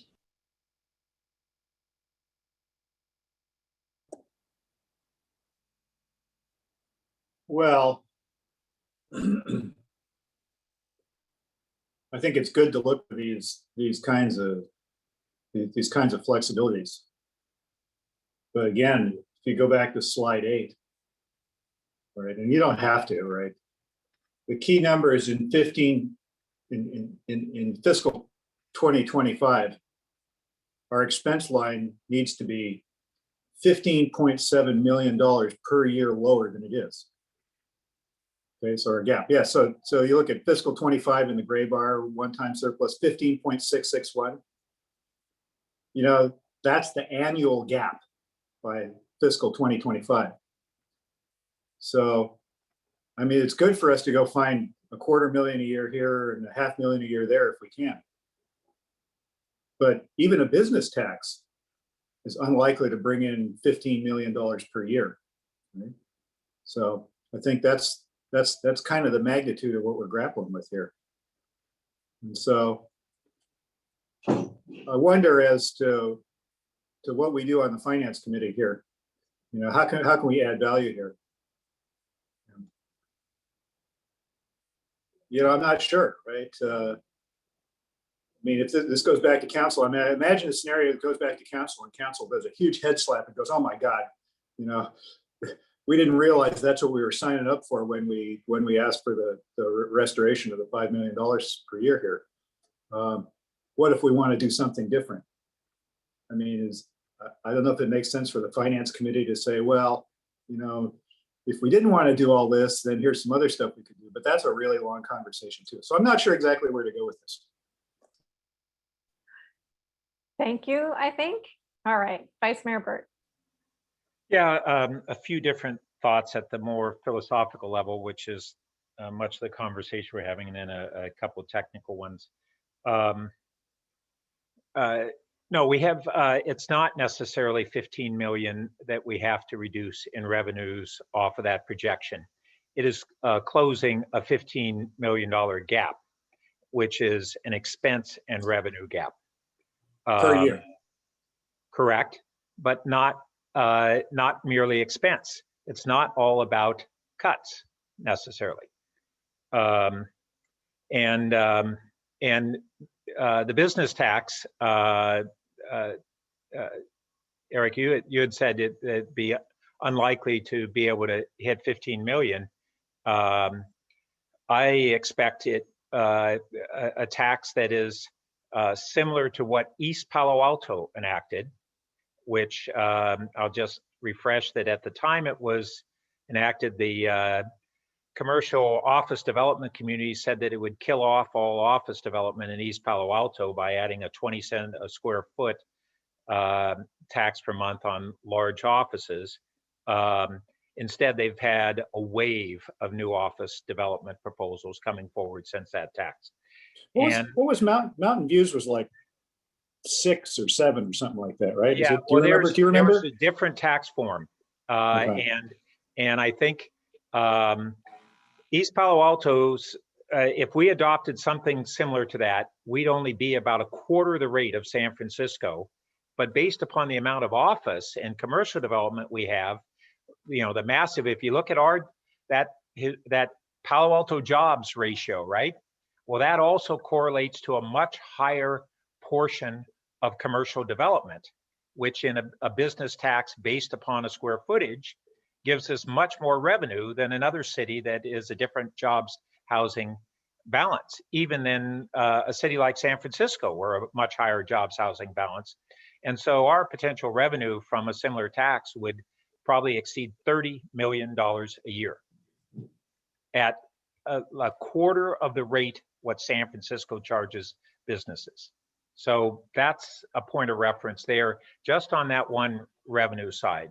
I also believe that you know, and you had said 2025, but if you look at 2026, we have a lower number. You know, we're all doing projections. Yeah, but that's because if you look at the expense target, you know, they're projecting an expense growth of 1% out in fiscal 2026. Okay. It's also, but it's also assuming a revenue growth that I think is conservative for a rebound. So it's both sides. We have well, a $30 million a year business tax would help a lot. There's no question of that. Yeah. So what I was going to say was that in 26, it does have a very conservative expense growth, but in the preceding 4 years, it has what I think is a conservative revenue growth, an organic conservative revenue growth, not based upon any new tax. You know, Councilmember Cormack had alluded to what we're in. She believes is a step change. In the post the fall off, post 2008, as we were contending with the Great Recession, the refrain was that we're in a new normal. And City Manager Keene kept believing that, and that was built into our budget assumptions. And I argued, look, I've been through a lot of Silicon Valley booms and busts in the private sector and the public sector. And none of us know perfectly the future, but we have recovered each and every time. And every time we have a very severe downturn, there is an assumption that we'll never recover. It becomes a kind of a widely held assumption, and it gets disproven time and again. And I don't know exactly the recovery pace nor where we're going to go, but my anticipation is that we're going to be recovering. And if you look at the national projections on economic recovery, they are far more optimistic than what we're projecting here. We have, the state is a separate economy, the region's a separate economy, our city has its own characteristics. So we can't extrapolate that in any kind of a perfect way, but I would still say we're being quite conservative in those areas. And whether the business tax is unlikely to help the general fund, that's not necessarily the case. Even indirectly, even if we dedicate it to transportation and affordable housing, it relieves pressure from transportation funding from other general fund sources. But there's nothing that's been decided on restricting how it can be utilized. I do want to emphasize the point that the staff was making about the challenges we're having in hiring, and in particular in public safety. And this was one of the things that really turned my thinking over the recent weeks as we struggled through this budget, and we heard from our police and fire chief who had, the previous year had really kind of, their departments had really tightened their belts and had very significant cuts, and they tried to make the best of it as they could. And what we're now hearing is that we are jeopardizing our ability to have the standards of public safety and even the staffing levels that we're allocating because we are on the precipice of some sort of a downward spiral there in our ability to recruit and retain. And these are big issues. And the whole notion that this downturn should be the basis for a very fundamental diminishment of the services that Palo Alto has provided its community for decades through upturns and downturns, I think is really misguided. We are dealing with difficult times, but that just a reaction to those times of just slash and cut, as opposed to really strategic changes and looking at both revenue and expenses and how we bridge during those difficult years. I mean, we go back to this discussion we had weeks ago. You have rainy day funds for when it rains. And, the argument too that, oh, well, we could always have a greater emergency on the horizon. That can always be the case. But that doesn't mean that you don't respond to an emergency with reserve funds to some degree. And we could have an earthquake tomorrow, and we could have a flood the next day. But that doesn't mean that you don't utilize any of those reserves in what is an exceptional period economically to bridge between the time where the downturn hits until you begin to be in a healthier recovery trend. And that's what we're in. And that's the philosophical approach. That doesn't mean I'm in denialism about the challenges that we face. But it is a different approach to how we bridge a couple of years and not destroy the services that are the foundation for our community. So those are my kind of higher philosophical questions. I would like to hear from the maybe Mr. Green from the History Museum on how this loan concept might work. I'm not clear on how that would function and whether that would even be allowed under the potential federal earmark grant, but maybe we could hear any feedback from them on the feasibility of that. Why don't we see if staff has any thoughts, and then if Mr. Green is still online, we can certainly allow him to share his. I'll be happy to lead off and then invite other staff to chime in. I think it's certainly something that we could investigate with in particular, the federal agencies that might be involved. I believe last check, the suggestion of the earmarked funding would be going through particular committees within Congress, and as such fall under specific federal programs, some of which have, well, all of which have their own rules associated with them. So we'd want to work that through based upon how the project progresses through the earmark process. Okay, and then let's see, Mr. Green has his hand raised. Could the clerk please unmute him?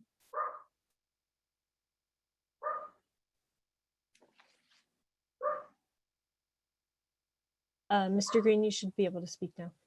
Okay, thank you. It's an interesting idea to float a $4 million loan, I assume, based on the positive outcome of the federal grant. That federal grant is not guaranteed in any way whatsoever. We're up against hundreds of other prospects looking for that money. And I don't think it's something that we can count on in terms of collateral against a loan that the city would basically make to itself to rehabilitate its building. So I think we need a lot of clarification. We have been speaking with Anna Eshu's office and her deputies on these topics, and there's no precedent for this. So we don't know what the answer will be. It's going to take more study, as city manager suggested. We've got to get into the workings of the appropriations committee and find out what their rules are and if the grant can be applied against a loan.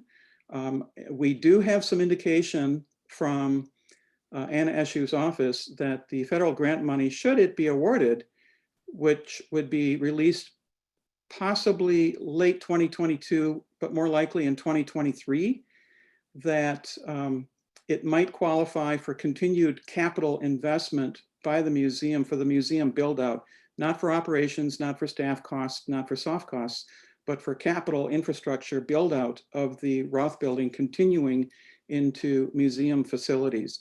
That has not been guaranteed because, well, there's no precedent for it. So we're in kind of unknown territory here. Thanks, Mr. Green. I'll just say I used to work on Capitol Hill, and Capitol staffers are quite creative about what they can write into things. So I think if we want to create a precedent, that seems like a good time.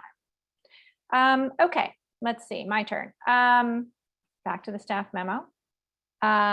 Page 11, we haven't had any discussion of a potential increase in the electric rate.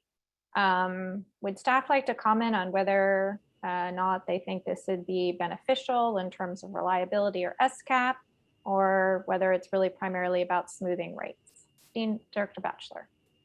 Thank you, Chair Cormack. So as you saw in the memo portion of it, a 1% represents about $1.3 million to the increase, which is about, for every $100 on a residential bill, the bill goes up by $1. And in the commercial rate, the commercial rates vary depending on what the usage is, anywhere from $3 to $2,700 on a monthly basis. I think the thing is that if we were going to raise the rates, we talked about that we would put this monies back into the system. And as we've talked about our struggles with trying to find resources from an engineering and also from an operational perspective, those dollars would actually just go back into the reserves. We also talked about that we are looking to hire a consultant, if this budget is approved, to do a full valuation of the whole entire system.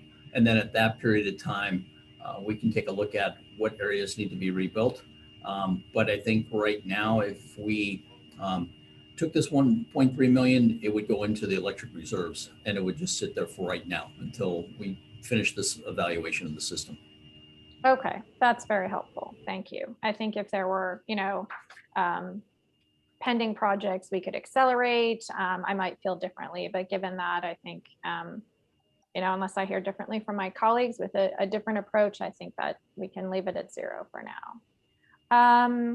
Okay, now on page 12, and we'll just have to see if we can be a little creative here today. Finance Committee, let's just dig into this impact fee thing one more time. So if I add up the available impact fees on page 12, I get 0.9 million, and of that, 500,000 is perhaps eligible. Am I reading that correctly?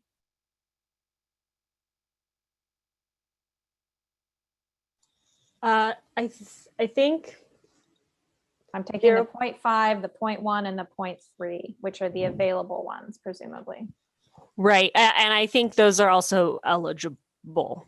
So they would be Right. both available and eligible. Available and eligible, right? I understand. Okay, and then the slides that have been presented earlier by the History Museum team to use the 2.3 million number or the 0.8 million number would require us to take money away from the safety improvements at Rinconada and the equipment at the neighborhood libraries that's going to allow staff to be present with patrons instead of reshelving.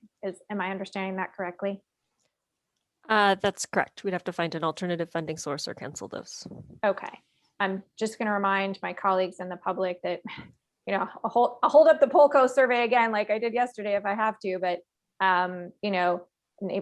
or even the budget survey, like libraries are at the top of the budget survey. Parks were at the top of the statistical survey that we did. I just don't think I'm going to be able to take money away from a safe park, a safer park, and the libraries that people want in order to provide support to the museum. But I do think we have this alternate method that I would love staff to take a look at. And work through, because if I go through the fiber numbers, if it's 36.9 at the end of 2022, we take out the 1.5 we spent yesterday, that's 35.4. Take out the 30 million we're going to use for the build out, that's 5.4. Take out another 1.1 for our reserves, that leaves us with 4.3, and that magically is right in the range of what it might take to get the Roth building going. Okay, how am I doing on time? Ooh, 10 seconds. So I think I appreciate the staff providing the vacancy information. We haven't discussed the reappropriations as of yet. So if my colleagues have any concerns or suggestions, we should go ahead and surface those. And we've got about another hour left, and hopefully we'll be able to move towards a motion at that time. Oh, yes, Mr. Shkada. If I might, Chair Cormack, just one follow-up, maybe a clarification as it relates to the prospect of federal funding and the Roth building. Just to confirm that what I see online from Congressmember Eshu's office clearly states that the request is for fiscal year 22, which does begin on October 1st of this year.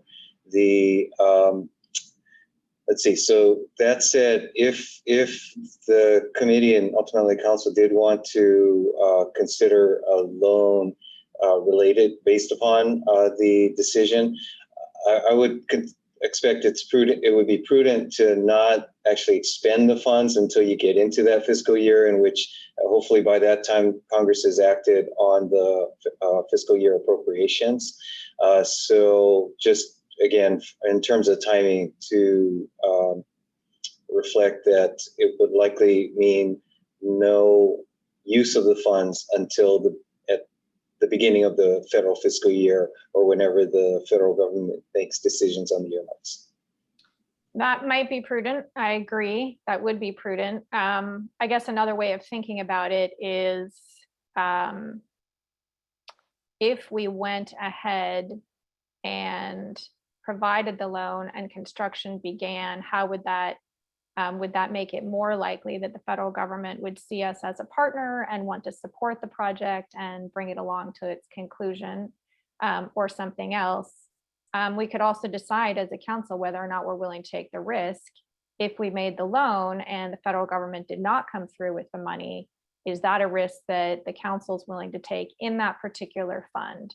And again, I think I'm going to feel differently having gone through that proposal last night about that fund than I am going to feel about the impact fees, which have been, dedicated to these specific purposes for which we have, really significant needs and don't have a, huge, enormous source of funding going forward because they're dependent on development, which is slowed. So that's my thoughts on that. Yep, and totally understandable. I would just lend the perspective of someone who has worked with federal grants, and I'm sure many of our staff have, that given the process requirements that are often involved with federal grants, we would recommend not starting expenditures in order to ensure you can meet their process requirements.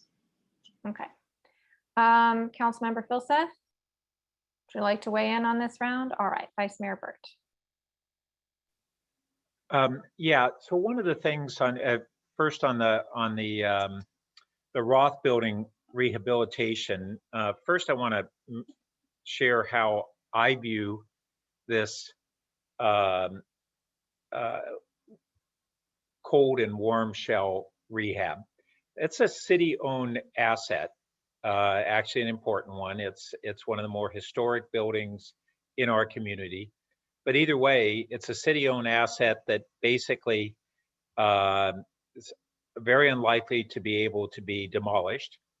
And so whatever we do with it in the future requires that it be restored to a level that it could be leased. In a normal leasing situation, you've got the structural part of the building and the HVAC and windows and all those things are in proper order. And then there's a negotiation between the tenant and the landlord on tenant improvements, which would be conversion of an interior for a function. My understanding is that the History Museum's not looking for any of those tenant improvements, but for the city to do this additional funding for its share of just making the building in proper physical order for any tenant. So I think that's our asset. And when those upgrades are done, we own the appreciated value of that asset. But either way, we've got to do that one way or another. And so I was always kind of mystified that the agreement with the History Museum put most of that burden on their shoulders to make a building not be dilapidated, which it currently is. So then moving forward past kind of that higher level, whose obligation ought this be, which I think it's principally the city. Then it's the how do we do it? We've got a direction from the council, and I don't know if staff can pull up again so we can stare at what that council action was. And if this committee or the majority of this committee wanted to offer a second alternative on how we might address these challenges other than what the council directed, that's okay for the committee to do that. But we have to first of all respond to the council directive with our recommendations on how to meet that voted on council action. So it says, okay. Yep, so it's pretty straightforward. Direct the Finance Committee to fund the Roth building through a combination of impact fees and SUMC funds. So I have a question on the issue of community center funds versus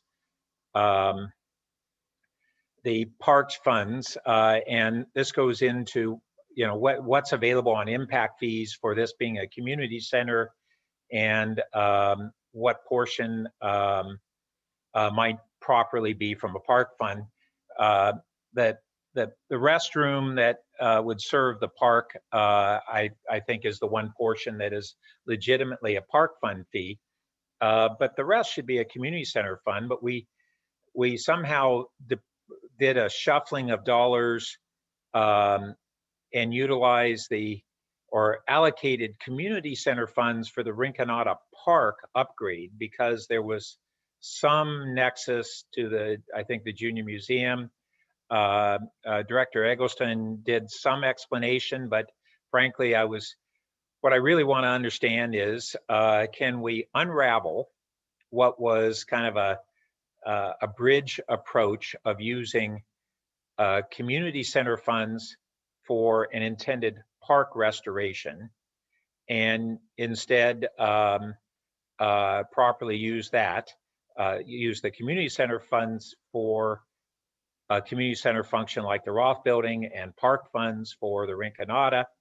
And then the other thing is,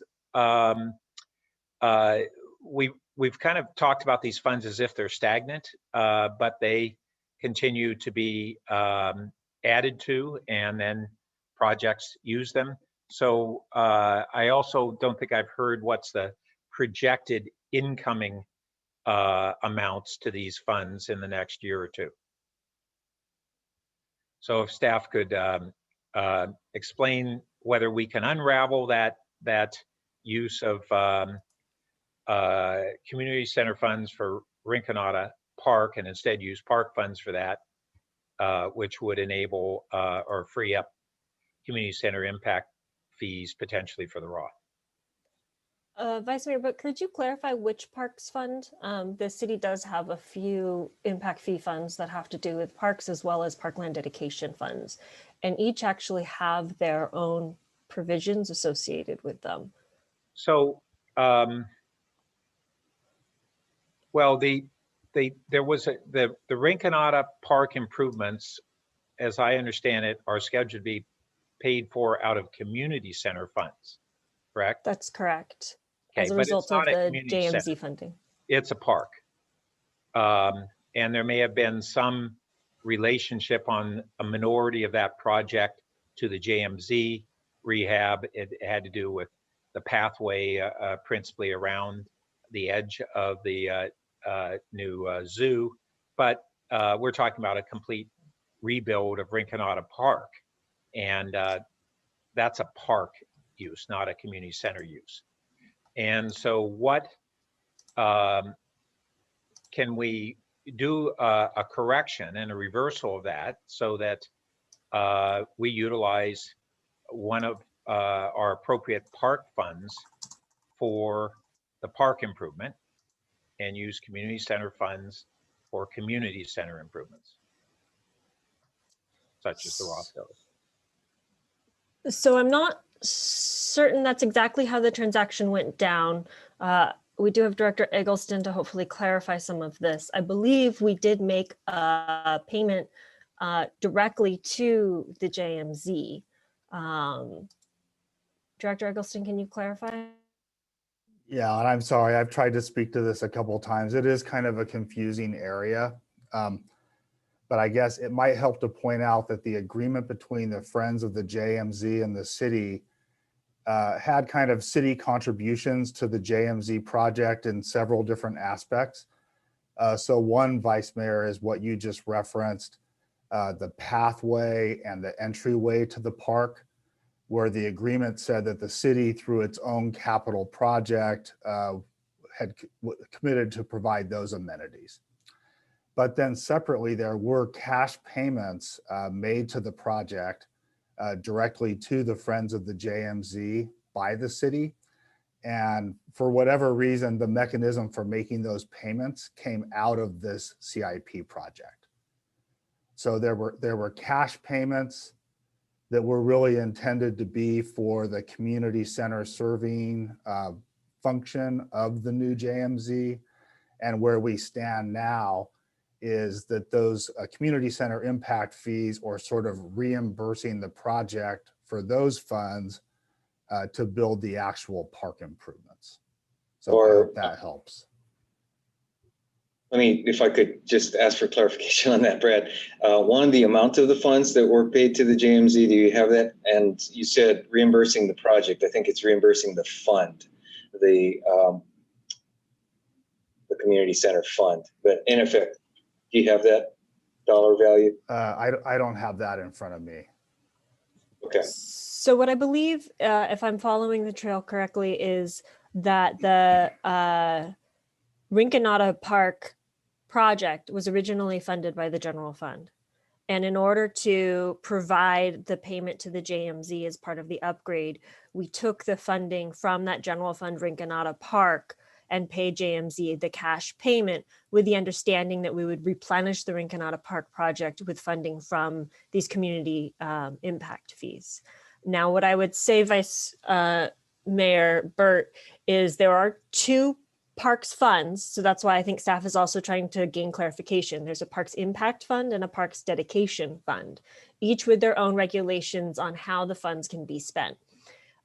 So if it is the will of the committee and or the council that staff look to unravel anything or allocate parks impact fees versus parks dedication fees, that will require some research by staff. And I think that's a very reasonable referral, if necessary, to ask staff eligibility of these funds. There are radiuses associated where the funds come from, how large the acreage is of an improvement. And so I don't think today we can tell you whether or not how we could legally unwind / reallocate, if that's the intention.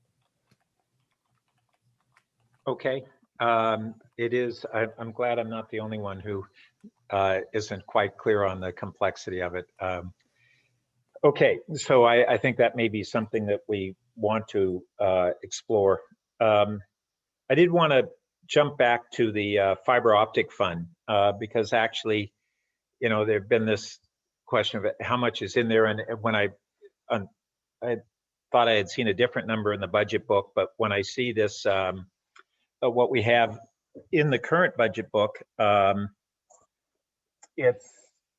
was understating it, I guess. It's listed as 35 million as our projected ending balance for this year, going up to just shy of 37 million at the end of FY22.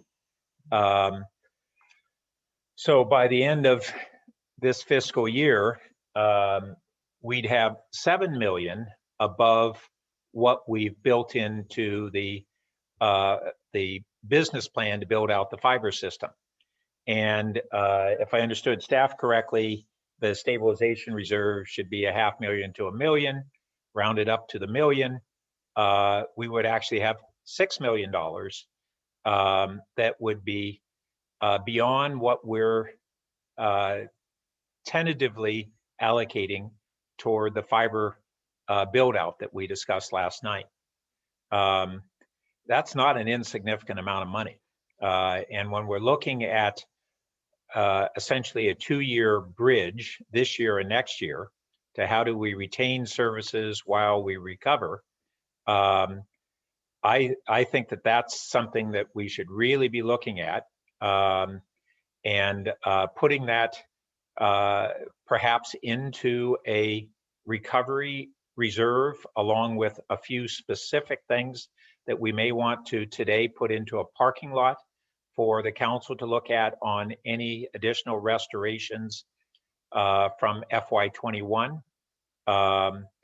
But I think that that's a really significant dollar amount. And and remember, those we're spending off $2 million a year approximately out of that fund. That's not one-time revenue. So I'll leave those comments at the moment. But I do want to make sure that we're recognizing as a committee that we had a voted directive from the council to come up with a proposal on the Roth building rehab based on impact fees and SUMC funds. And if the majority of the committee wants to make another recommendation in addition to filling that obligation to the council, that's fair play. But it's not instead of the obligation to the council. I think the Vice Mayor perhaps has forgotten we spent $1.5 million of the fiber fund last night. So you have to withdraw that from the number that you were working on. What do you mean we spent it? We did. We authorized $1.5 million from the fiber fund last night. Yeah, But one isn't that- clarification. This is, sorry. Yeah. Go Actually, ahead. we're coming up with a contract amendment. Councilmember Cormac is correct. We haven't budgeted for that 1.5 million for the engineering design. We did go back to Magellan, and the number is actually 2 million for the fiber fund and $500,000 for the electric fund for the next phase. So we would want to deduct 2 million from the reserves for that and allocate But that out. weren't those dollars actually also part of that whole business plan when we told Magellan we had 30 million to deal with? Was that 2 million part of what they were building into their budget? No, the engineering design was not built into the 30 million because we had that money aside. We were going to set it. Okay, that's good enough. Okay. All right. Okay, so back on impact fees as we move along. I agree that the most obvious one that makes sense is the restroom. That seems very straightforward.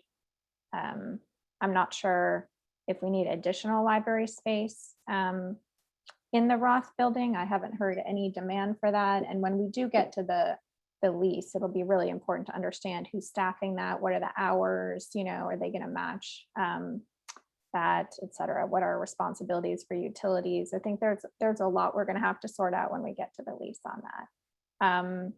And the community center, please let me just, it's certainly, we can certainly ask staff, I guess, to take another look at it, but it seems to me that that's a replenishment as staff described. So I don't know how much room we have there. I guess it depends on how much room we have in the parks impact fee. Last time we went through the dedication, the restrictions were pretty limited. And I know we've got a fair amount of that set aside for the park in Ventura neighborhood, which everyone is anxious for. Okay, with the SUMC funds, we've got 4 categories. We only have 4.2 million left. I think that the History Museum was using an earlier number, so we have an updated number on page 13 as a result of the actions we've taken with Charleston and Rastradero. I think it's a few of them, it's a tough match. It's tough for me to match the expansion cost mitigation, for example. Or climate change with this proposal. I think it's a pretty big stretch on community health and safety. If you just look at the community part maybe and squint, that might work, and that has the largest amount in it. And with respect to infrastructure, yes, it is a piece of infrastructure. Get a little bit closer there. So that's how I feel about those fees. And I did hear the city attorney say that this was a referral. And I think we're going to be able to work together to provide a few options for the council. And hopefully one that, that fully reflects, the interests of the whole community. So Councilmember Philseth has, stopped asking questions. Thanks for that. Or did you have another one? That's right. Okay. And Vice Mayor, we've gone around a number of times. So I'm going to offer the floor one more time, and then we'll move to motions. Councilmember Philseth.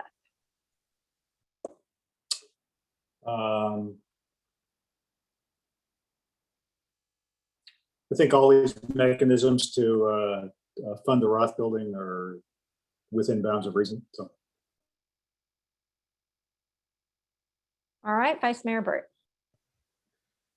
So when you're talking about motion, you're talking about the entire budget wrap up or the Roth building aspect at this time? I think once we're done with this round, I think we'll be ready to move to motions on the entire thing, and we can work it that way. So you mentioned on the library aspect and the impact fee on that. My understanding was that was related to that this would be the archive of the historic Palo Alto, what do we call it? The history collection of documents that has historically been archived at the library. And that was the nexus to that fund. Well, that's already included though. I think it's like, I can't remember the exact number. It's like 375. So if you look at the original slide, that's already included before you get to the gap of 4 million. This would be additional, library impact fees. It's that they're included. requesting. It's included where? The slide that Mr. Green showed, that shows how you go from the total cost to the gap and includes the TDRs and county grants. There's some number in the $300,000 range that's library impact fees that's already included before you get to the $4 million gap. Perhaps staff can provide the exact number. And that's the one that ties to the archives. So Well, and is that 300,000 the totality of the value that is being asserted? Okay, so on the staff report, page 11, there's 300,000 that's already allocated for library impact fees for establishment of the city archives. Staff did a quick calculation with the museum on square footage, just based on square footage of the archives against the full building. And that potentially would allow the city to spend up to $800,000 just based on that square footage calculation. We need to obviously go back and research to make sure that all of this is in alignment with the rules of the impact fees, but we did this to help the committee with their discussion and the council's discussion back in December, frankly. So 300,000 of say 800,000 is already allocated if you use that rough back of the envelope math. Which leaves what, $500,000 left that potentially could be allocated towards this based on square footage of the archives specifically. Staff has identified that of the library impact fee funds, only $100,000 or less is available to be allocated without impact to other projects. So I think there's kind of two issues that the committee is discussing, which is both how much is potentially eligible to be spent from the impact fee funds, again, to be confirmed with additional follow-up, but also not just what's eligible, but what's available to be spent. And so when we say that there's $100,000 remaining available, so meaning it's not allocated, staff have already backed out that original $300,000 that has been pledged towards the rehabilitation of the facility. And so anyway, moving through that. And that 100,000 is a round figure. I think we quoted it as an exact dollar figure in our last meeting at maybe 65,000 approximately. So thank you for that clarification that it's not, that the proper allocation is not limited to the 300,000. So we have a limited amount currently in that fund. Do we know how much that grows annually on average? It's kind of one of the, and it's really related also to how this relates to the community center impact fund and the parks fund, because they're not stagnant.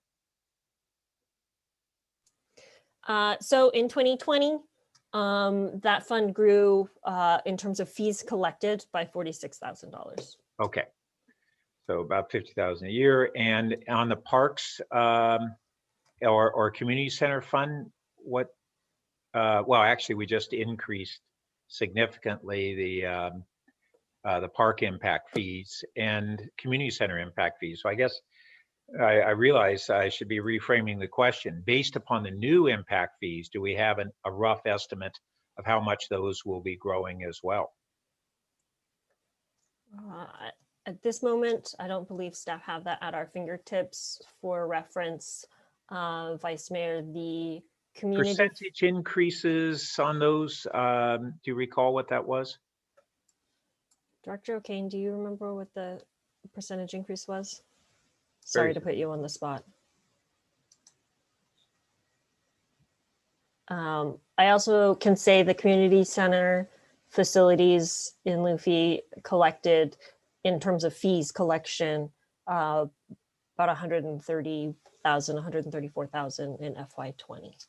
Thank you. And yeah, maybe Director O'Kane, do you Do you recall the percentage increase on that set of fees that we just did last month? I don't recall it, but my staff is looking it up right now, and I can provide that shortly. Yeah, it was quite significant. So, okay. Let's see. I'm just looking at.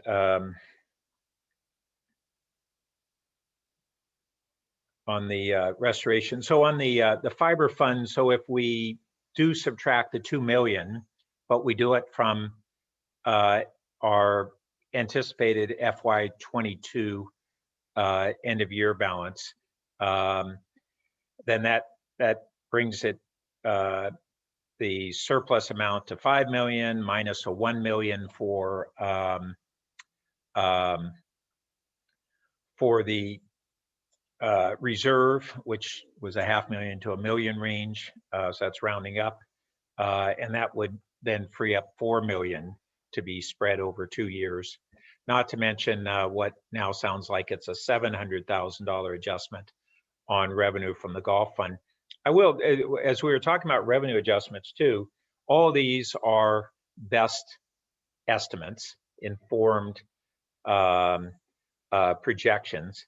One of the ones that we talked about a couple of weeks ago was the document transfer tax. And one of the reports I saw just recently from one of the major residential brokerage houses showed, I think it was an 89% increase in residential sales from January to April of 2020 to the same 4-month period this year, and coinciding with a 10 or 11% higher average selling price. So the two of those on the residential side seem to imply a year over year in the ballpark of a doubling of document transfer taxes. Not to mention, you know, every time we the base sales tax, we depend as much approximately on turnover of properties as we do just the increase in the permitted increases under Prop 13. So I think that we may be looking at a bump in the DTT. I'm not requesting that adjustment be made at this time. I'm just using that as another illustration of that we may very well see increases in the revenue. I had one other thing on our big bucket that we took the biggest hit on and is going to be the biggest challenge to recover, and that's the TOT, the hotel tax. And one of the things I've been thinking about and just want to get in people's minds is that we're moving into a new work model of a greater amount of hybrid work, in particular within our tech companies.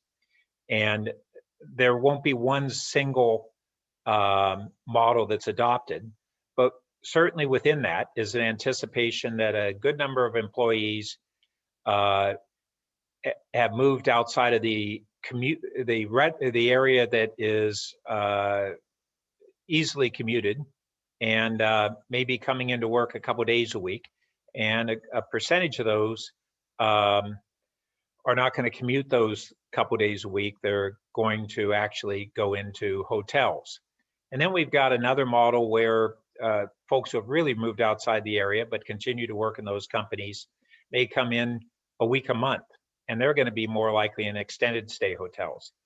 And I think we're going to see in the short term this year, as we return to whatever is that new work model, return to work under that new model, which is, everybody can see it's evolving, and month by month, the projections change from our major tech companies on what they're going to do, but something in that ballpark. I think we're going to see a fairly significant bump in the occupancy of our hotels, in particular in the more modest priced ones. those workers are not going to be paying, or their companies, $400 a night for them, but they are probably going to be in the $200 to $300 a night kind of range. And that's not going to return us to our former level in TOT. That was driven by this other business demand that were on big expense accounts and paying high amounts for those hotels. So that full recovery, I think, is going to be a long haul. But I think the bump that we'll see this year may be more than we're anticipating for the reasons I was just stating.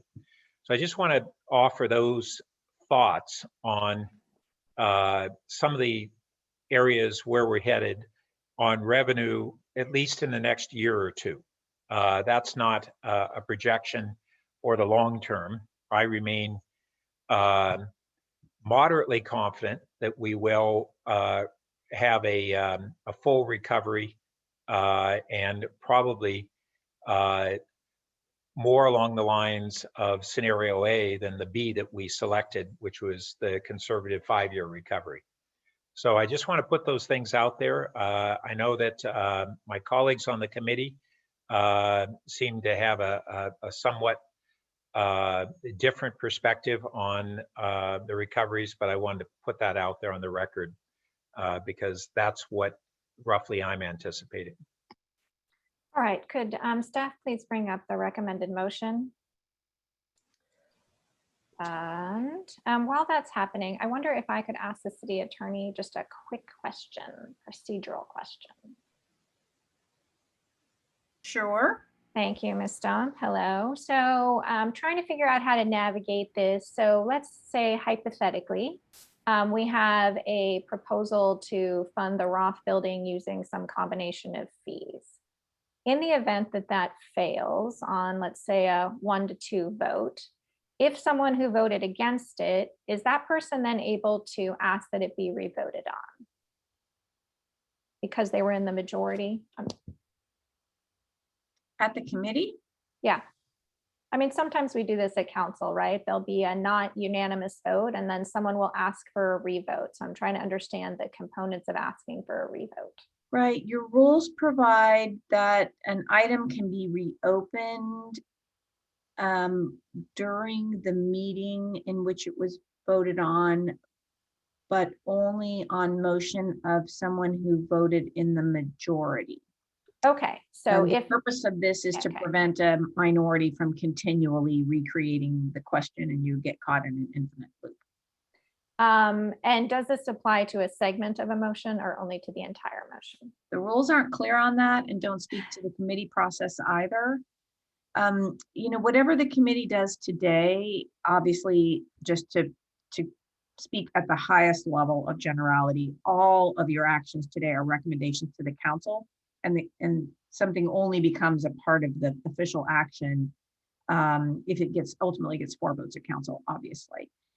So anything that comes out of this committee on a 3-0 yes vote or a 2-1 is a recommendation. It gets forwarded to council with the information about the vote total and who voted for and against. So even something that gets 2 no votes and 1 yes vote, I think if the committee is satisfied with forwarding that to council, that's reasonable for you to send that information on to council. Okay, that's helpful. All right, so let's go ahead and look at A and the XXX. Does staff want to pull in all of them? So just for the committee and everyone's general awareness, this meeting every year is always the marathon motion. And so in order to just help facilitate the committee in their discussion and motion making, staff has provided this template.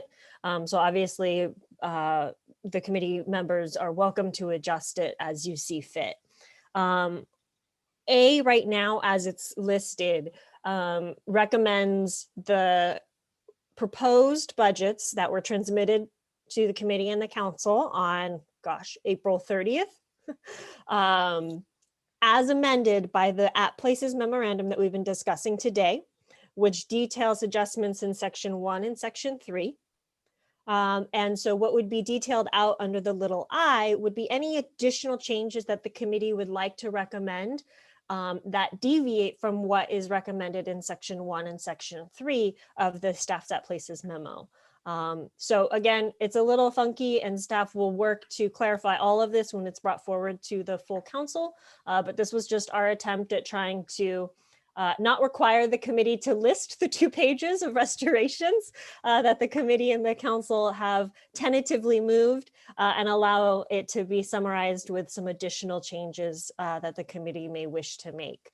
And the same goes essentially for B and C, that these are really just placeholders for the committee to do their work in little eyes, so to speak, as adjustments to where we're at. I will say after this discussion and reading through this, one potential clarification that the committee may choose to take is to do another section D, which are recommend the city council certain funding options for the Roth Museum as directed by the council, and that might make it nice and clean for the committee's deliberations amongst A, B, C, and a potential D. Great. So yes. All right. So A then is basically proposed plus the changes we recommended on, then incorporated the changes on the 17th, and then the additional changes today that are staff's adjustments based on the 17th. Okay. So I'm fine with A. I don't have any additional little I items. We can leave it there for the moment in case, because I think this will take us a little while to get there. And then with B, I think the alternative balancing strategy would be to retain the 1.7 million on page 4. So that's how I'll describe it. Not allocate the 1.7 million that is available on page 4. And then C, the referrals were really covered in section 2, right? Page 5. I didn't hear a lot of discussion about additional changes that need to happen. So we can leave C as a placeholder in case my colleagues have something they'd like to add. And then let's create a section D.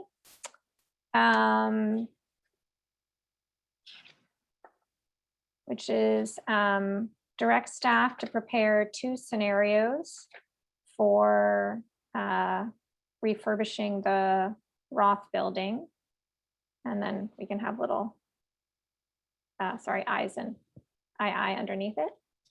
And the first would be to research the feasibility of a $4 million, 0% interest, 18-month loan to the History Museum, with the option to be repaid by the federal government. Appropriations, trying to remember what that's called. Is it an infrastructure grant? It's actually community project funding grant. Excellent. To be repaid by the potential federal government community infrastructure grant.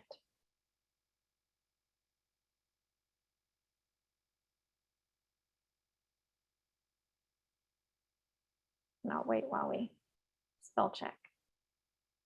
Great. And then the 2I here, I think we'll just have to work together on getting to 4 million. But the way I'm going to structure 2I would be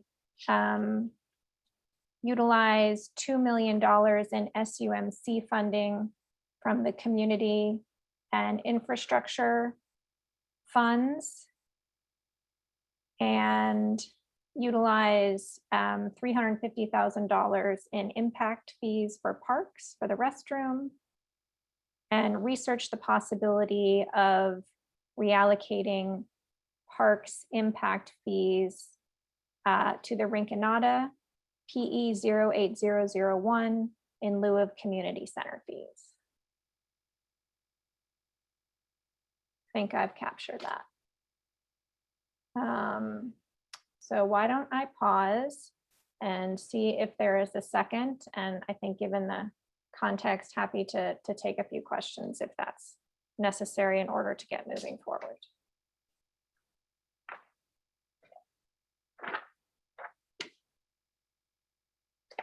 All right, not seeing a second. Going once, going twice. All right, which of my colleagues would like to try a motion?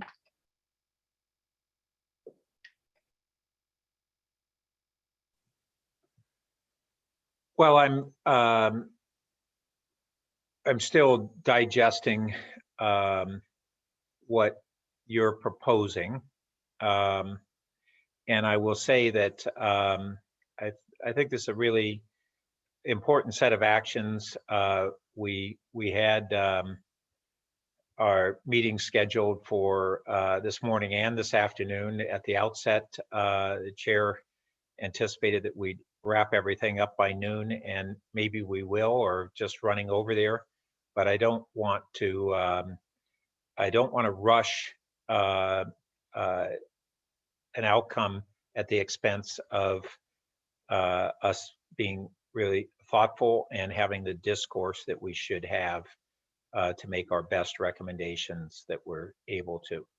I will say that I'm going to be wanting to include two things into what maybe, I'm trying to figure out where we had the 1.7 million that was, how do we describe it on page 4 as? It's unallocated funds. Unallocated fund balance. Okay, so I'm interested in whether we want to put that into a category as opposed to simply describing it as unallocated. And that category would potentially be the COVID recovery fund, which would enable the council either on June 21st to utilize some portion of those funds or in the coming months as we have greater visibility to do so. And that fund would be larger than what we're, right now, if we have 1.7 million and we are to subtract the assumption of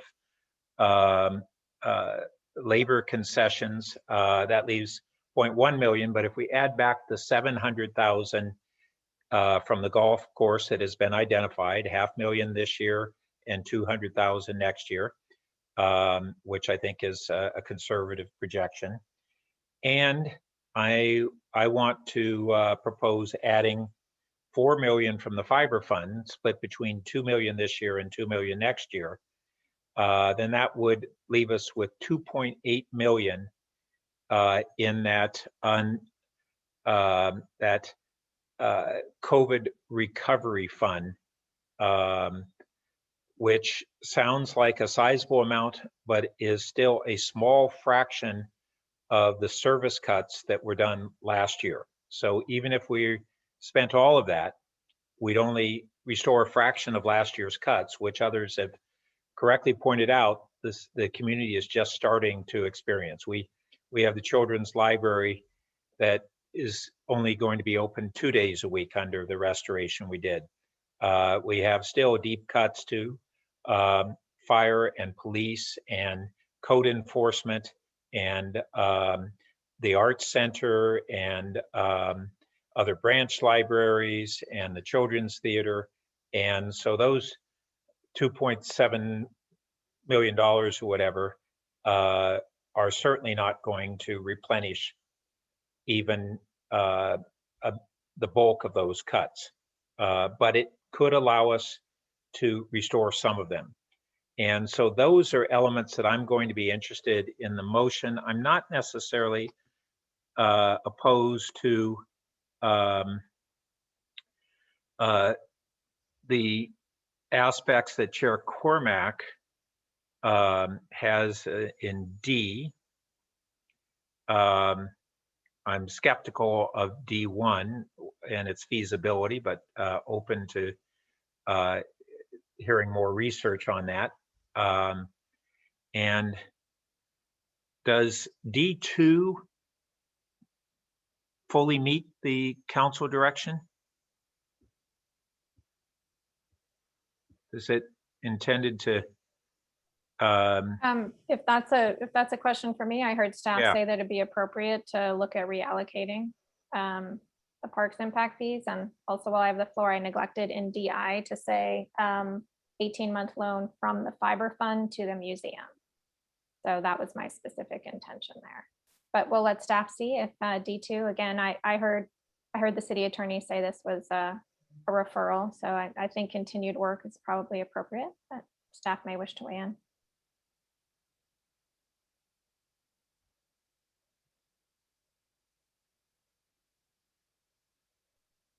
All right, anything else? We're sort of not Well- following our well, I'll rules say on- here because I don't have a second, so. So on that, yeah, but I'll this second. is- yeah. Oh, now I have a second. Okay, keep going, Councilmember Burt.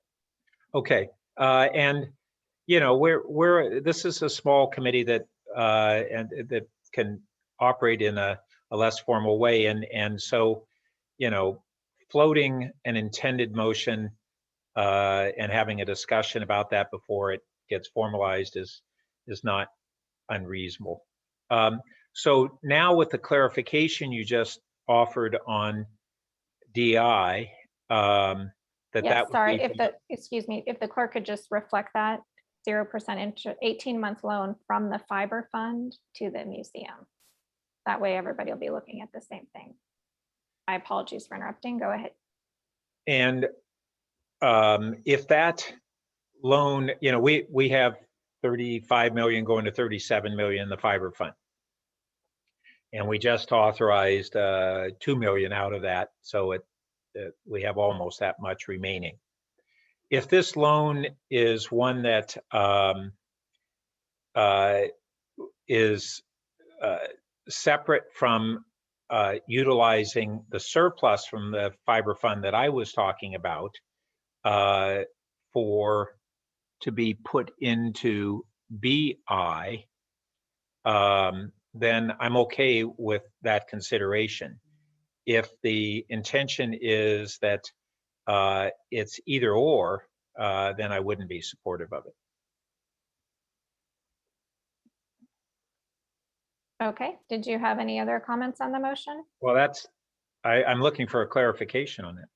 Oh, yeah, no, it is either or. We would use the available approximately 4 million. Again, if you take the 36.9, take out the 34.9, if you set aside 900K as the reserve, which is within the, well within the range, then it would be the remaining 4 million. And my motion does not contemplate using money from the fiber fund to fund operations. I see. Because a loan would be repaid. So if it was a loan, that would not compete with what I'm suggesting. Because we don't have an intention to spend that $30 million in the next 18 months. It is a loan it would be a loan with the full understanding that it might not be repaid should the federal government not provide the funds, and it should it not be allowable to use them in that way. So this is, we're all taking certain risks. This is a risk that I would be willing to take. But it is not certain to me that it would be repaid. Certainly we would hope for it to be repaid and we would work for it, so. Okay, so yeah, under that condition, I wouldn't support that. And I'd want to look at that vote being separated. Okay. Other comments on the motion? Well, I would want to have an amendment to BI that we add 700,000 from projected revenue in net revenue in the golf course, and $2 million this year with an anticipated $2 million FY23 from surplus funds of the fiber fund. Okay, so I'm going to course correct on the order of operations here. And while staff is thinking about that, I'm going to go to Councilmember Phil Seth for his second, and then we'll return to this amendment. Okay. Oh, I get to comment. I should comment on my second. You know what I like about DI, I don't know whether it's feasible or not, but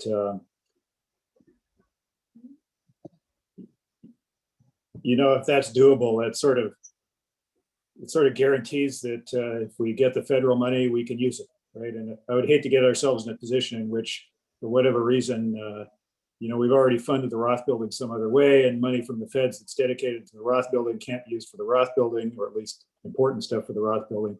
And so we end up not using it. So that makes some sense to me. As for the fiber fund and so forth, you know, I think there's a, how will I say this? I think there's a significant risk that over the next few years, we're going to be rating the fiber fund and the TOT and everything else in sight in order to pay for basic city services. So I think that I understand the concern about the risk there, but I think there's a lot of risk floating around here. Thanks. All right, and back to the amendment. Did you have anything to add, Vice Mayor Birch, to your proposed amendment? Well, I want to, I'd want to see the what we're calling the allocation of unspent funds into a category similar to what was there last year of a reserve fund. Now, do we have in the budget? I think it's two different things. The 1.7 million assumes we have 500K in our reserve, right? So we have 500K and we have 1.7 million left over. And Okay. so the motion says we're going to hang on to the 1.7 million and not touch it because we might not get the 1.6. But we would still have 500K? We would still have the 500K. Okay. All right, so that 500K and this whole unspent funding, whatever amount it ends up being, I think we should describe it differently from unspent funding. If the intention is that 500K plus anything else that may or may not get added to it would be to have as a fund that the council could use to selectively restore certain functions in the coming months, if situations warranted it, then I think it should be described as a fund to that effect, as opposed to just unallocated. And so I propose that we describe it as a COVID recovery fund. Okay, do you want me to take that before the rest of this? Well, first, Okay. if that's an acceptable change to your BI, to just retitle what that, instead of just say recommend the allocation of a COVID recovery fund from unspent funding of whatever dollar amount it ends up being. I think potentially it would be an A as opposed to B, because B is the alternative balancing strategy. So if we don't need the alternative balancing strategy, then in A, the amendment would be in the event the unallocated funds of 1.7 million remain available, add those to the council uncertainty reserve and retitle it the council recovery reserve. And I'm seeing a lot of nodding from Director Nose, so I hope the city clerk got that under Okay, AI. just to, it's whatever dollar amount ends up being able, essentially in the unspent funding, we would have this decision to make on whether it's in that COVID recovery reserve. It's not necessarily that 1.7. That's what's in your motion, but that number can change if we simply have an accurate update, for instance, on the golf. I mean, we've heard from staff that we have approximately $500,000 this year and 200,000 next year, and those should be in the budget. They're just adjustments, like we've had other adjustments over the last month. Those are now updates, and it ought to be in the budget. Okay, well, let's hang on while the clerk captures your suggestion under AI. Do you want me to Clerk- start again? I was going to say, clerk. Remains available. Place it in the council uncertainty reserve and retitle the council uncertainty reserve to council recovery reserve. And I would just change that says in the event the unallocated 1.7 remains available. Well, it's the unallocated 1.7 or other funding adjustments. So may I ask from the committee as a whole, is the intent that this the committee wants to segregate BSR versus this council recovery reserve? That would be my intent. Okay. I don't know if that's. So this would, so let me just test my understanding. This would preserve flexibility. We don't have to spend what's in the council recovery reserve. We could put it back in the BSR if we chose to, right? Depending on how big it is and what time it is during where we are in the year. Agreed. So what's the difference between the council allocating $500,000 from the council recovery reserve versus the council allocating $500,000 from the BSR? That's a little bit where I guess I was trying to better understand where the committee is coming from on this. I understand when there are certain smaller values because the council is planning for, say, a facility reopening or something like that. But when we're getting into the millions, I'm not, it would be helpful for, I think, staff to understand the difference because I'm not sure that at least I understand the signaling, I guess, publicly, that we want to help and facilitate the restoration and recovery. I'm not sure there's a... So Isn't there also a procedurally, is there a difference in procedural voting? difference? Yes. Yeah. So there is a difference in voting, though I will say, and as I've talked with City Attorney Stump on this over the years, procedurally there is a vote because procedurally voting difference, if it is already allocated or appropriated, it's a majority vote. If it's polling as an augmentation, it is a 2/3 vote. However, the reason why we've allowed the council the flexibility in the past to reserve funds is it's been very targeted and specific. And so I would need to take a minute to consult on whether or not this breaches a level of uncertainty that would trigger a different procedural. And Okay. I don't know that we can make that on the fly. I think we would need to Well, that talk would this be offline. important. So then maybe we need to break a moment to get that clarification. But on your other point of what it's signaling, yes, I think that is also important. So one is procedural, and the second is what is the intent? And the intent would be that if we have additional information in the coming months, we're going to work to try to restore a limited fraction of service cuts that are highly valued to the community that we can't restore at this time, or we're not comfortable taking the risk of restoring at this time. Okay, let me do a time check because it's noon. So I think we have two options. We can continue down this path. My guess is, I don't know, maybe a half hour or so. Or we can take a break and reconvene in 2.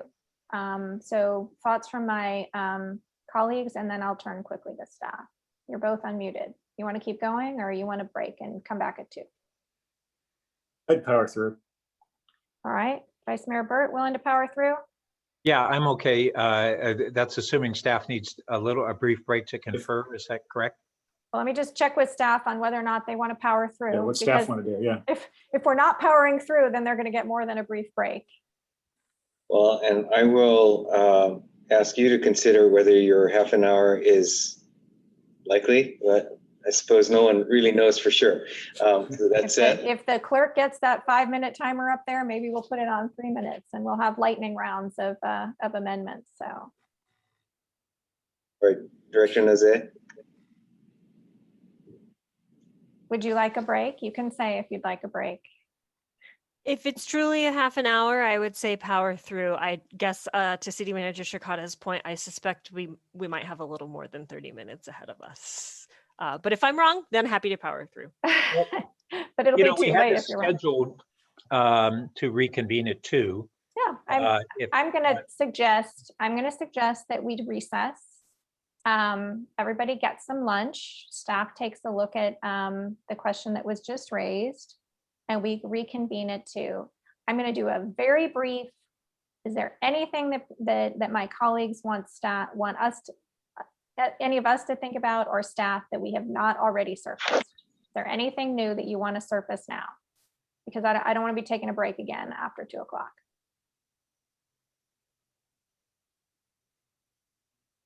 All right, then we will stand in recess and we will resume at 2 o'clock. Thanks.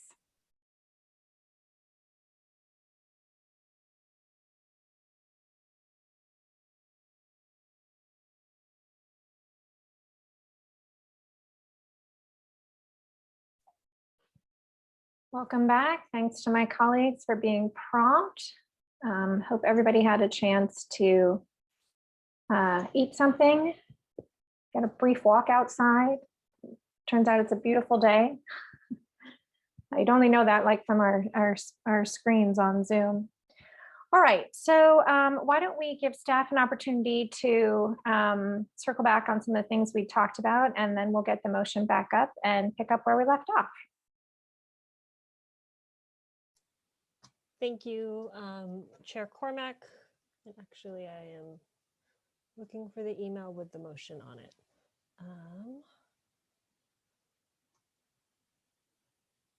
Where did it go? It was from Jessica. And I sent Jessica a little bit of cleanup in the language on the proposed amendment. Got it.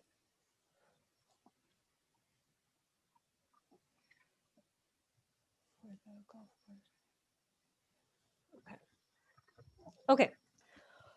So let me try and just maybe go top to bottom and try and help with some of the outstanding questions that we had gone through last when we broke all of 2 hours ago, which does not seem like it was 2 hours, flew by. So the first one, we had talked a little bit about the 2 aspects associated with I. One of them being the intent of signaling that the council is ready and willing and wants to support recovery, frankly, and restoration to the extent possible. The other is the procedural question about a majority versus a supermajority vote. So I think we've come up with kind of 2 options for the committee's consideration, looking at our charter and our Muni code. So as we've discussed in prior years, looking at basically whether something is a 2/3 versus a simple majority vote associated with movement of funds. The charter talks about that once as through the budget adoption process, the appropriation of funds, if it is a net zero, so basically moving money from point A to point B within what was adopted, then that's a simple majority vote. If it is an appropriation of funds in excess of what was adopted, then that would require a 2/3 or supermajority vote. And so where I think we're going and the areas that are of concern to staff is that it talks about and or other funding adjustments remain available, leaves that very open and vague, and also the use of the recovery reserve is very open and could be interpreted in many different ways. So what I think the committee probably has as options is either one, we could create a sub bucket under the BSR. So within the BSR, identify a portion of the BSR that the committee wants to recommend be kind of earmarked for recovery efforts. And in this scenario, we could continue to, put other funding adjustments within that, and it would require a 2/3 vote from the full council in order to allocate it, because it would be a sub fund within the reserve, the BSR, I'm sorry. The other option is to establish a separate reserve similar to that council, what did we call it? A COVID-19 reserve last year. And it's appropriated. And so the use of that reserve would be available by a simple majority vote. However, we would need to more clearly articulate both the level of the reserve as well as the use of the reserve. So it can't just be anything extra falls into it. We need to either somehow clarify a limit, a cap, or something, and also more clearly delineate what the funds are intended to be used for. And so if that's the way, then as part of the adopted a budget, and that would be a simple majority vote. So I think two options for the committee and council's consideration, trying to frankly anticipate both the procedural question as well as the desire, frankly, to signal that we want to invest in the recovery efforts. So, Okay. start there. Should I go ahead and interpret that then? Yeah, right. Can you help? Okay. So then I think in AI, and in a moment, I'm going to turn to my seconder because I think he anticipated this, which I did not, this issue with the BSR. Perhaps what we would instead say, in the event the unallocated 1.7 million remains available, I'm not sure about a BSR sub-bucket. That seems overly complicated to me. Place it in the budget stabilization reserve and retitle the council uncertainty reserve to council recovery reserve with the intention of restoring FY 2021 cuts as needed. Is that something that staff would be comfortable with as I chatted along? I think so. But if I'm reading or if I'm hearing you correctly, Chair, that would mean the council recovery reserve would be at 500,000. Leave it at 500 because as I think about this, we still have the option to take things from the BSR. And just with that sort of out there as an option, let me turn to Councilmember Philseth and see your thoughts on adjusting I. I think that's a logical thought process. I think, yeah, I don't see a compelling reason to establish a sub-fund in the BSR, right? I mean, it doesn't seem like the mechanics are going to be dramatically different. So. Okay. So appreciate the Vice Mayor's suggestion, but with staff's additional thoughts, let's go ahead and adjust that as I said, so which I think was some version of, in the event the unallocated 1.7 million remains available, place it in the budget stabilization reserve.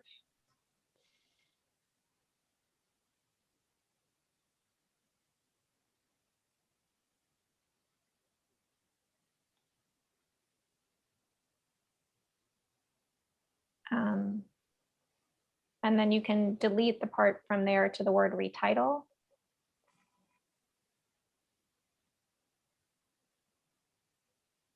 Thank you. And then retitle the council uncertain, what is it? It's uncertainty reserve. It's on page something or other. Retitle the council uncertainty reserve to council recovery reserve to be used to restore FY 2021 cuts as appropriate.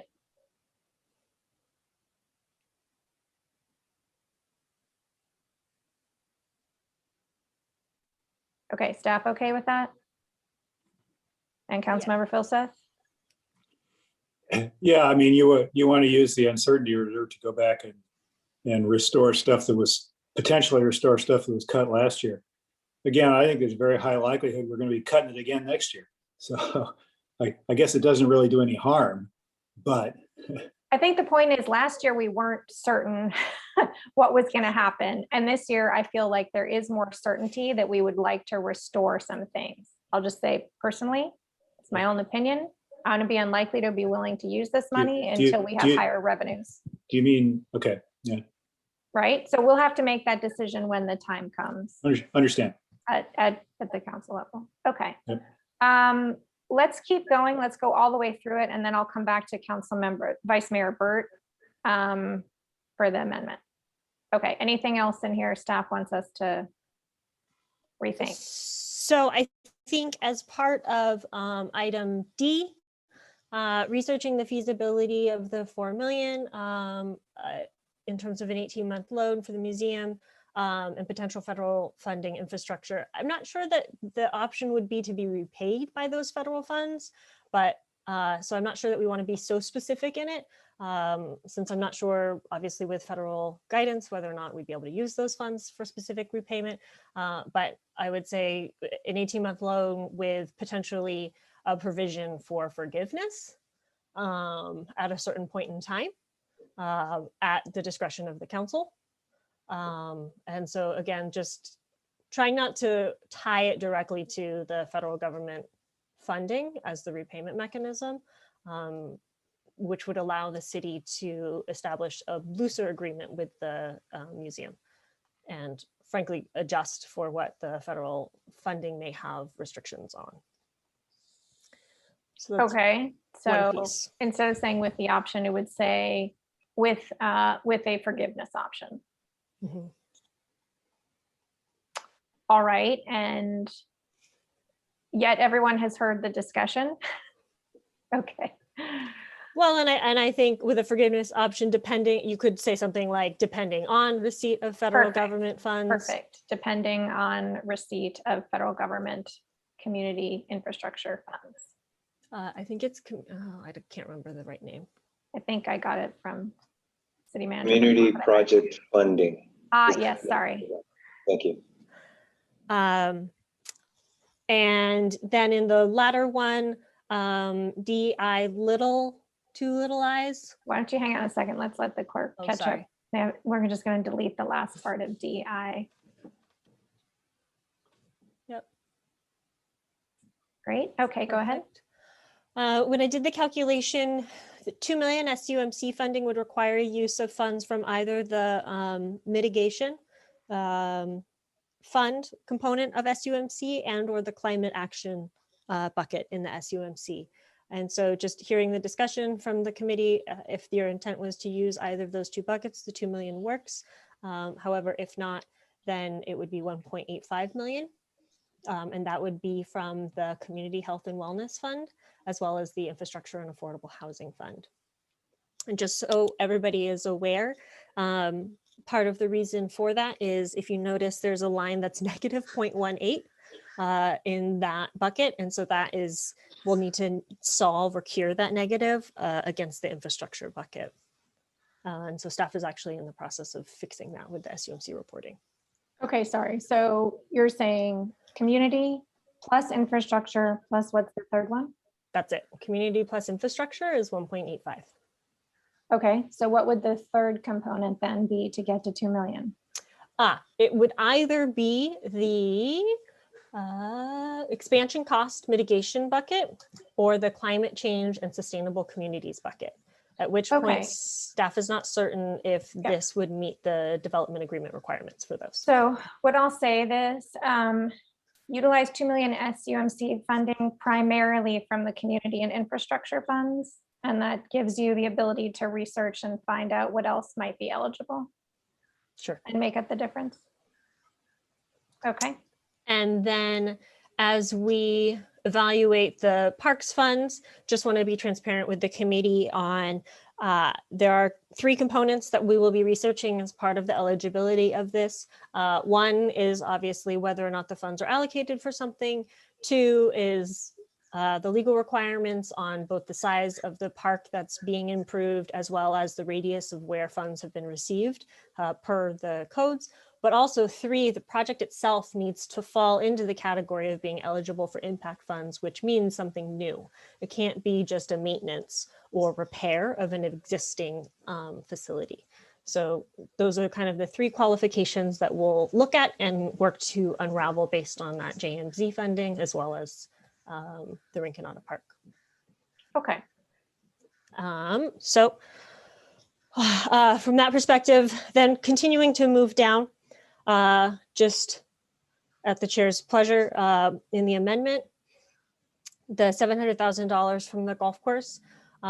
Staff is actually checking on whether or not that $200,000 in FY 2022 is already a component of the FY 2022 proposed budget. And that's the puzzled look that we see on Christine's face right now as she's researching that. So I think that 200,000 may be there, but we're not sure. We just want to double check and make sure Just we're to not clarify, conflating. my understanding from Kristen was that there already is 200,000 proposed or anticipated profit from the course. My understanding was this was 200,000 above that budgeted amount is what she was referring to. And that's the piece that we want to make sure we're just all on the same page of. Okay, all right. I have that now if you would like me to go over. I'm looking at spreadsheet I got from our team. Yes, it's true. The 200,000 is above the proposed revenue level in the 2022 budget. However, there's also the component of the golf operator fees. That's about 80 grand. So that'll give us 175. So it's about 200. Okay. So that's an update on that one. The other piece about that I would just like to caution the committee with is absolutely understand the difference in estimates and also understand that they are evolving, and we do as staff, based on council direction, take a conservative approach to our revenue estimates. My concern is really just taking a step back, only picking the upsides. And this kind of works back to what I think I had talked through with the committee back the week of May 11th and 12th of, if really the committee wants a revised estimate of what the BSR is going to be, I would recommend that we look at all general fund revenues in totality. And part of why I say that is, you know, just looking back at mid-year, which was not 2 months ago, we reduced CSD revenues by over $3 million. And we only had $800,000 worth of offsets to in expense savings to offset that loss in revenues. So absolutely understanding that the golf course is doing better given where we're at. I also don't know what the downside is in terms of what's going on in other CSD programs or frankly other programs across the city. And so it just makes me nervous if I'm taking an objective look at things on only looking at one. And I think, you know, it would be wise to have staff potentially look at all. So I would agree that it's good to have you look at all, but I don't agree that it's only looking at one. You came back with the adjustments on the revenue side, 2.0 to 3.3. You didn't pick the mean. We picked the very low end of that range. So that is another one, and that is deliberately picked at the most conservative point. We've had discussion about DTT. We didn't include that in here. And there's indications that that may be above what's estimated. That's not included. This was just something because staff came forward and said, we have an update on that. Sure. And that update was very material. Right. And just to be clear, the 2 to 3 million in the BSR does include the upside on the DTT. So the current estimate, remember, was both, or rather, property tax, sales tax, TOT, and DTT. Those were the 4 main tax categories staff did a preliminary Q3 estimate on. And the current DTT estimate with the chart that we looked at with the committee on the 11th and 12th showed DTT reaching our highest levels of about 10 million annually. Oh, no, I was referring to a different aspect of the DTT jump. Sorry. We had a discussion several weeks ago. You were on the residential side, if I recall correctly, kind of treating that as staying at a base level, whereas the upside were some exceptional transfers, acquisitions of commercial property. That's the traditionally thought of as the more volatile element of it. So that was adjusted, but not the one I'm referring to. So staff actually, when we project DTT, don't have that level of detail. To make it clear, when we brought forward the DTT estimate back in the early days of the committee meetings, that was based on an overall estimate of DTT and transactions, both residential and commercial. And it would bring the revenue estimate, like I said, up to about 10 million, which is the peak of our DTT estimates in prior years. And we are not able to discern from that estimate what is residential versus commercial at this time. Okay, good enough. Okay. And then I guess the only other piece I would say is when we talk about use of the fiber funds as well as other ones, a little bit the committee's discussed this, but just for full transparency, what's recommended as part of this budget balancing does challenge or rather require exceptions, and I think the committee is well aware of this and the council, to some of our existing policies. And so some of those are things like BSR is intended for one-time uses, recognizing we are potentially in an, not potentially, we are in an extraordinary time, but BSR and reserves and one-time funding is intended for one-time uses. So when we are doing ad hoc polls from things like our fiber fund or BSR or other areas, just being cognizant of what our guiding principles that the council approved as part of long-range financial forecast and our BSR policies, that these are some exceptions to what those are. And so just want to be fully transparent on that.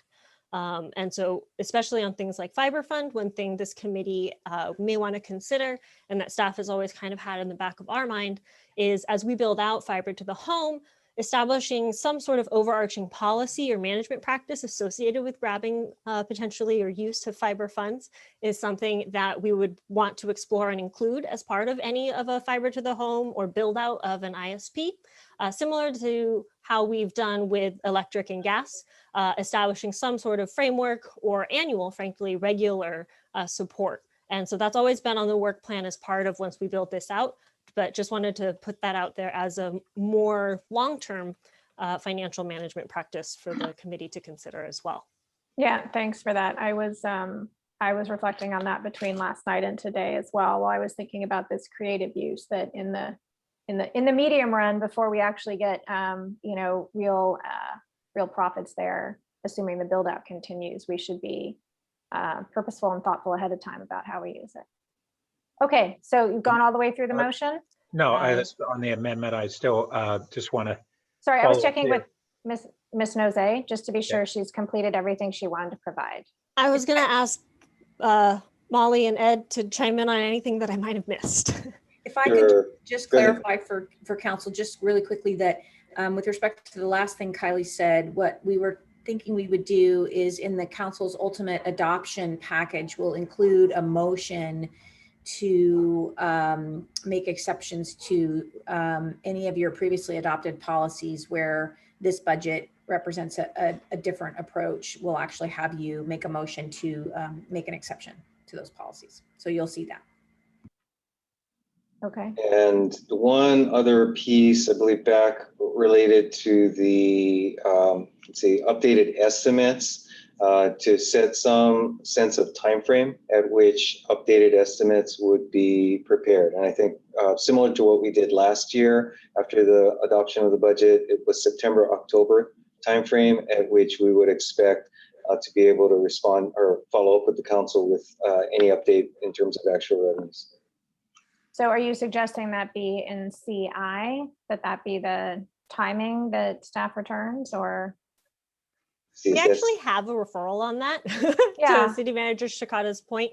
When the council provided direction to use scenario B for the long range financial forecast and budget planning for FY 2022, part of that motion was a requirement that staff to continue to come back to the full council on a quarterly basis to make adjustments real time as we move through the uncertainty of the recovery period. And so just wanted to bring everybody's attention to that piece. Thank you both to Ed and Molly, I forgot about that. On that we will be doing that. And I will venture, and ELT can correct me, that with the current restorations that the committee and the full council are currently recommending, staff has their hands full for the first quarter of FY 2022, trying to get a lot of the positions that we've held vacant in anticipation for this FY 2022 potential reduction. And so I am fairly confident that the committee will and the council will not lose time if additional actions are taken as part of Q1, as staff will really be busy just meeting this current proposed balancing strategy over the coming, I would say, four or so months. So just want to throw that out there in terms of what it takes to ramp up. And we do have a good plate with the restorations and the vacancies we currently have. Just to put a fine point on that, I think it's related to A, little I, as we talk about, let's see, remains available and when actual action, if any, might be taken. So it wouldn't be until that time frame. I feel like I would be an action we would take in June, right? Assuming that, Okay. does that make sense? At the 1.7, what would drive the unallocated remaining available? Labor concessions being achieved.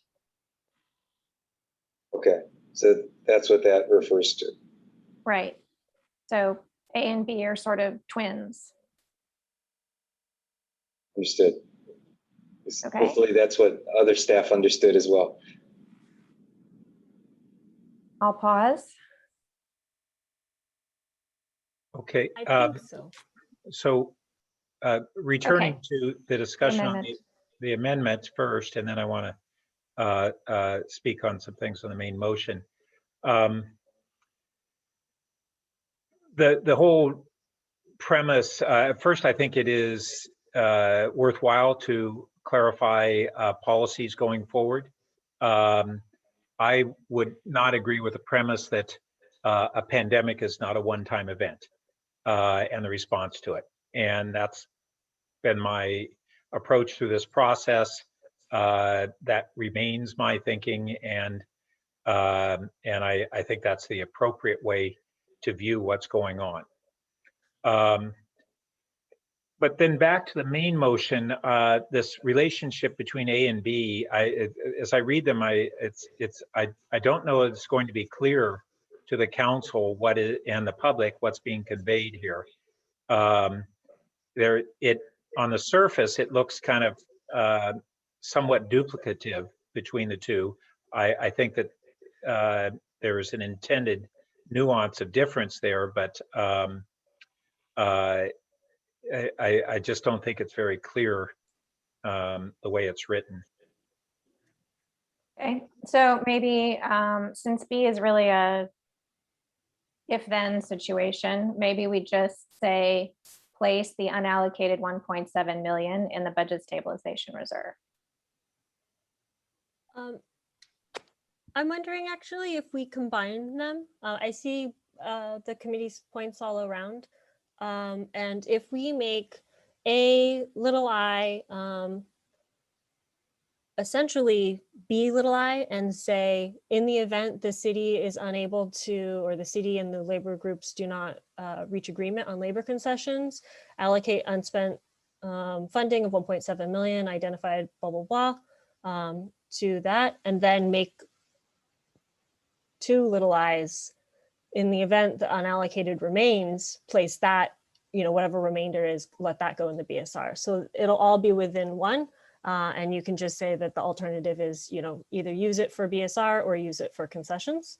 And then you can get rid of B. I was just working with the structure. I think either one works fine. So if the clerk followed that, I know. And copy and paste. And then I think we should split I in two, since it's really two different concepts. Right. I would really recommend that we break it up just with greater clarity of what's in the council recovery reserve and what's going to the BSR. That's what we're going to do. But first we're going to have two scenarios basically, right? Yeah, let me work on that. Because I think I'll be honest, I'm the one who provided the template, so I understand the confusion. So let me work on that with the clerk while the committee continues their discussion. Okay. Vice Mayor, back to you. So within my amendment, let's see, did this include the changes I emailed to Jessica? Let's see, I got it pulled up here. I think so, right? Looks like it did. Toggling here, so yeah. And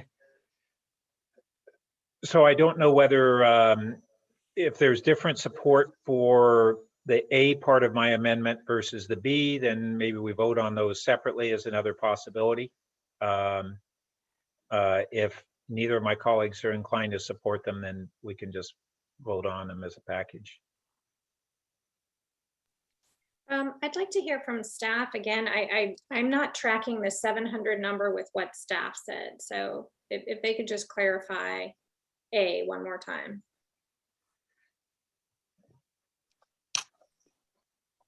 I think if I'm understanding the vice mayor correctly, this action is intended to recognize additional revenues from both FY 2021 and FY 2022 from the golf course. And so what that would do is essentially increase available funds in the budget stabilization reserve. And I believe allocate those as a source. So instead of pulling $2.5 million from the BSR, it would be pulling to 3.2 million from the BSR. So it would be both increasing the BSR by 3.2 million and drawing it down. Does that make sense? I'm just sticking with the numbers because I heard that the 200K is a gross number, not a net number. Isn't that what Ms. Peros mentioned? That is correct. So Yeah, I don't think. We also were given for this year, and I haven't heard the detail. I had in my notes that we had 208,000 anticipated net income this year. And then my note from weeks ago was that it's been boosted to 750,000 net. Is that a correct number? Or 753 or something like that? Vice Mayor, and that's for 2021 you had in your notes, the 700K, yes. That's correct. And then it's up to what now? 700, you're correct. 700, not 750? I can, let me calculate that. Yeah. Yep. Okay,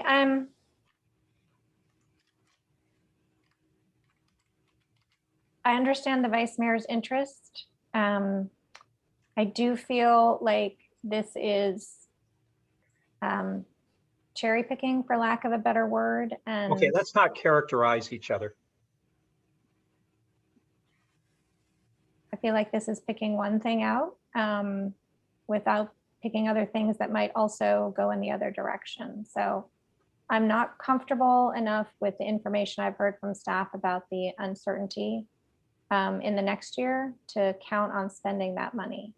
Councilmember Philseth, would you like to weigh in and perhaps second it to move it forward?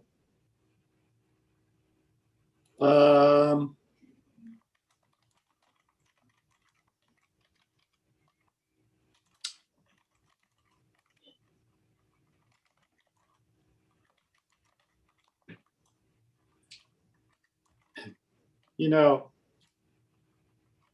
I think that we have the ability to move that money around as council, whether or not it's in a recovery reserve. So I think that you know, doing this, it doesn't lock us into one direction or another. I do sort of suspect there'll be resistance in the full council towards moving money from the fiber fund into the operating budget. Well, let's stick with A for the moment. Would you, are you willing to second? Are you interested in seconding A?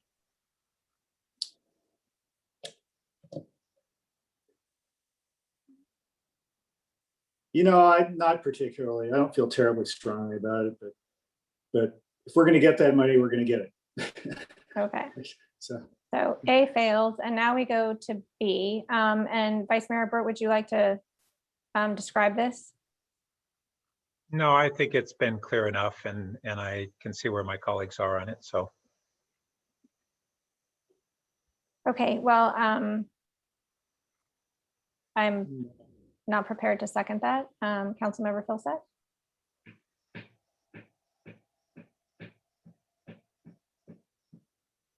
Yeah, no, that's all right. I won't second it. I'm tempted. Okay. All right. Okay, and if I may, there's a question I meant to ask on D2, how that aligns with the council direction. It was, if I recall, in the council motion, it was to identify 4 million.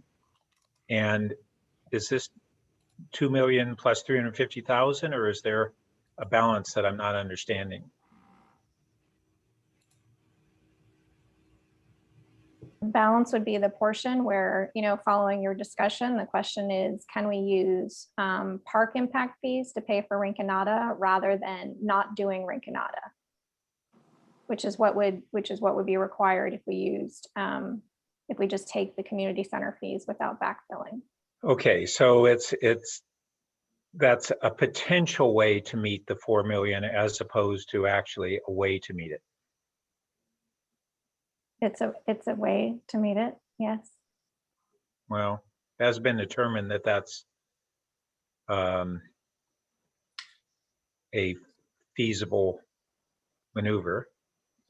So Vice Mayor, was your intent that excess from the fiber fund find its way to the Roth building 4 million? Was that your goal? No, that was Councilmember Cormack's in DI. That's her alternative. So that's different from the council direction. And that's a second alternative that is being proposed to be presented to the council other than what the council gave us guidance to do.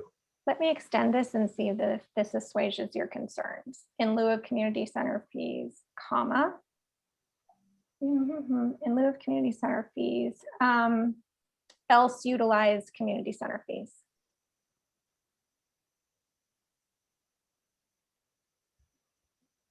At 1.7.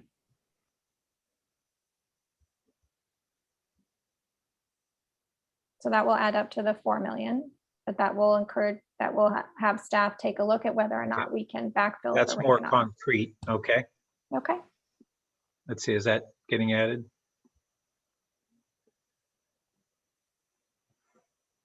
It's down here in C 2 little I, yeah, after community center fees. And so at the very end of CII, comma, else use 1.7. Is it 1.7 or is it 1.65? I'm not sure. I will just say else use 1.65 million in community center fees and defund the Rinconada Park program.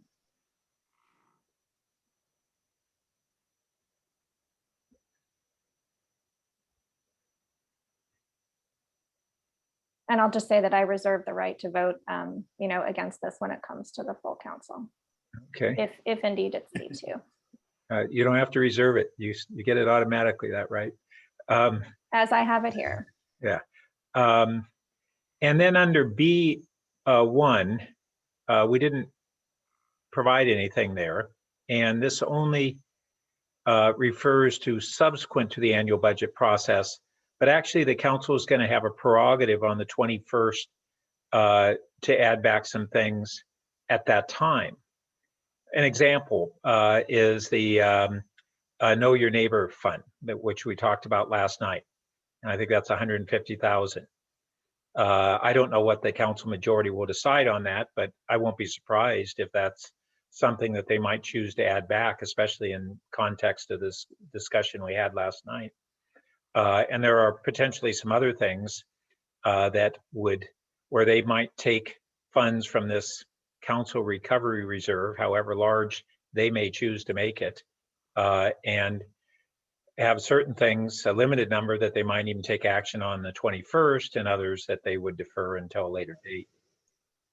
So you're welcome to make an amendment. We have $135,000 quote left. So if you wanted to suggest that we put $100,000 in there now, that's fine. We can see if that floats and then bring that forward. Well, no, my proposal was to increase that pot. I mean, right now it's too little to even fully restore that. What's more, any other significant things. So I think I'd wait until we hear from the full council, but I think the committee and the staff should anticipate that there's a decent chance that the council is going to want to take a couple of actions here that are different from what is probably going to be the committee recommendation. don't be caught off guard is kind of what I'm suggesting.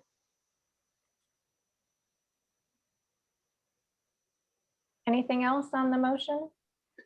No? All right, so why don't we ask the clerk to remove section B, since we've managed to not give you any other assignments. I hate to say that out loud. for fear it prompts a suggestion. All right, let me go back to Councilmember Philseth. Any changes you'd like to see as we get closer to making our recommendation? No, I think this captures most of what we talked about. Okay, well, let me take one. Yes, go ahead.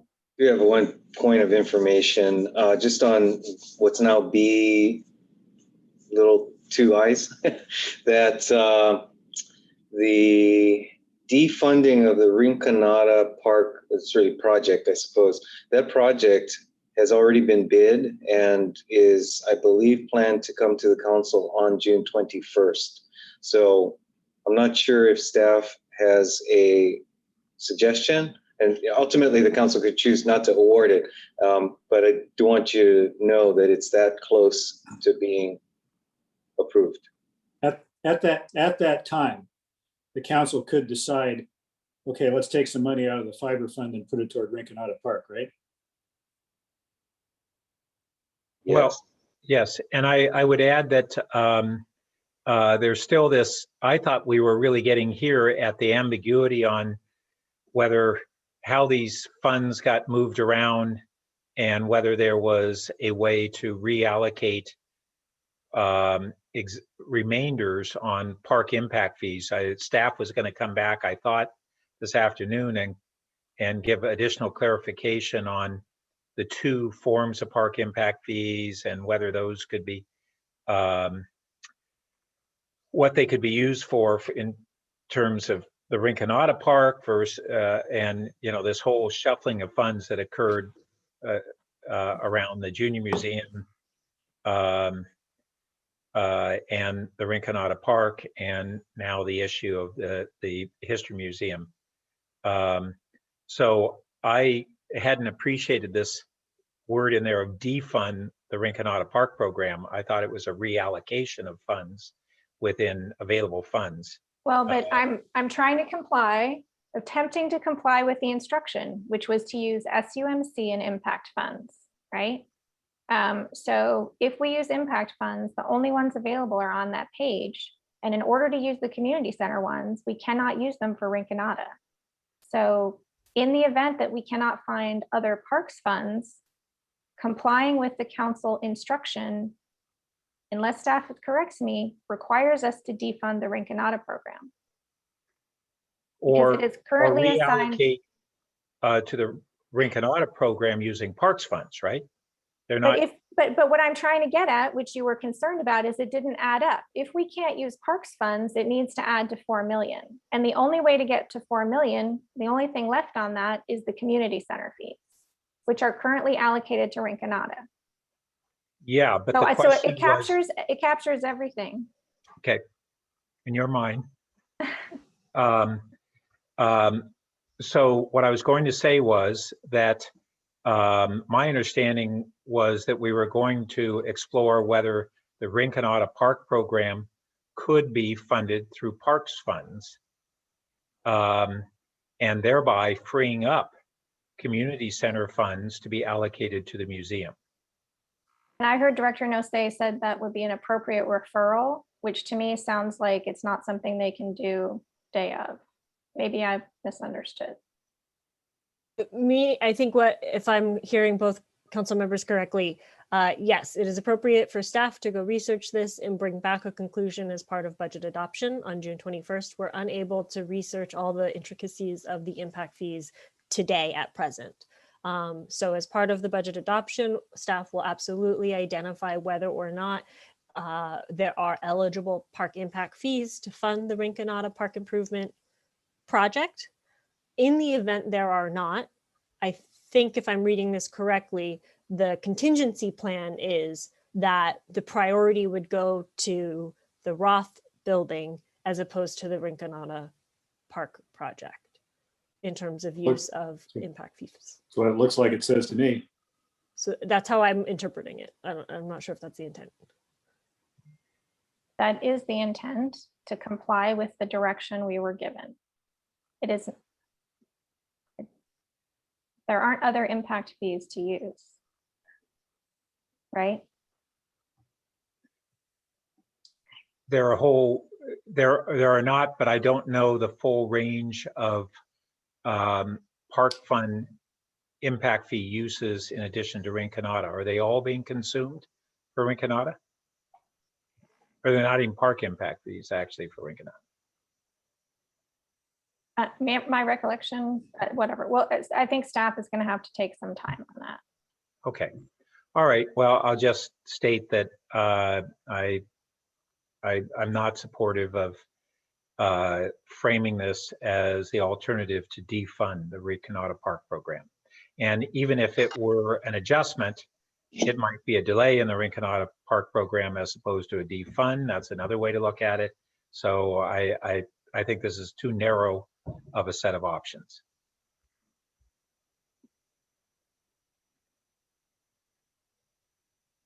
All right. Anything else from my colleagues before we move to a vote?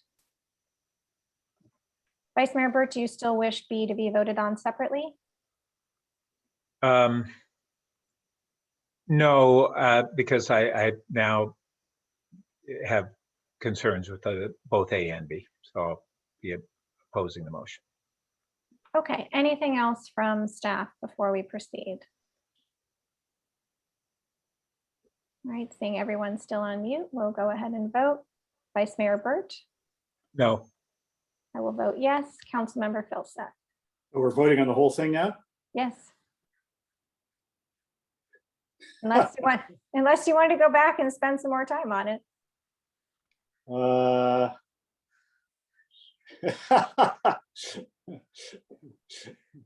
I was going to vote no on the whole thing because, I mean, how can you vote for a budget where expenses exceed revenues every year out in the future, right?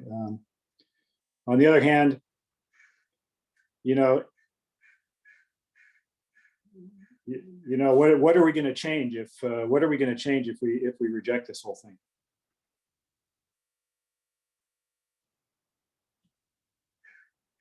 You can, as I have We're going reserved the right to change the wording on defund the Rinconada Park program or something like that. Right? I mean, sure, I'll vote yes on it. Okay, that passes on by 2-1 with the Vice Mayor opposed. But I'll surely vote no on it when it goes to council. I think I'll be considering that as well. All right, now we move to oral communications. This is a time where members of the public may address us on any item not on the agenda, which was the entire FY 2022 budget, and you'll have 2 minutes. If the clerk could please assist the members of the public who might wish to address us. Any members of the public that wish to speak to oral communications, which is anything not on this budget, and please raise your hand at this time and you'll be allowed 2 minutes.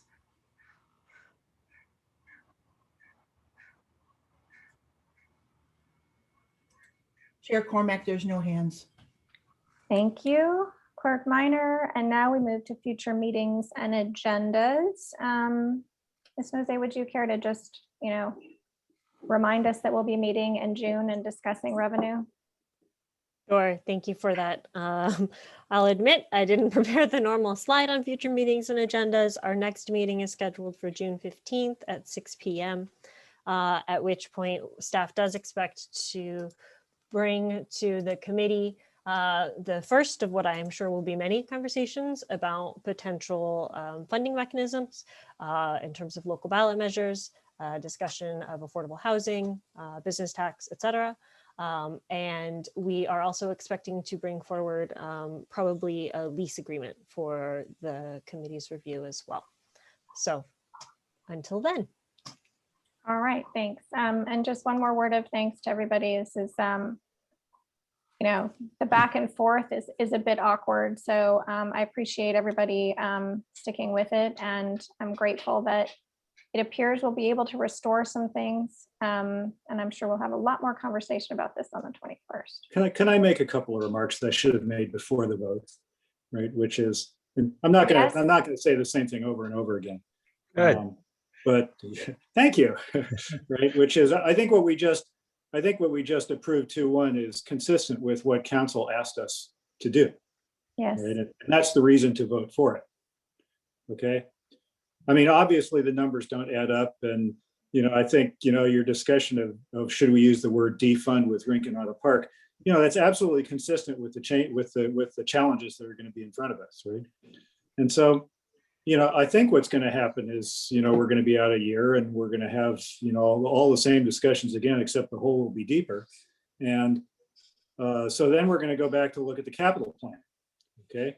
Because a $50 million hole can't come out of only services, okay? At that point, we're going to say we'll cut capital, but we seem to be, every capital project that comes along, we seem to be restoring, okay? Charleston Phase 4, Roth Building, can't cut Rincon Auto Park, right?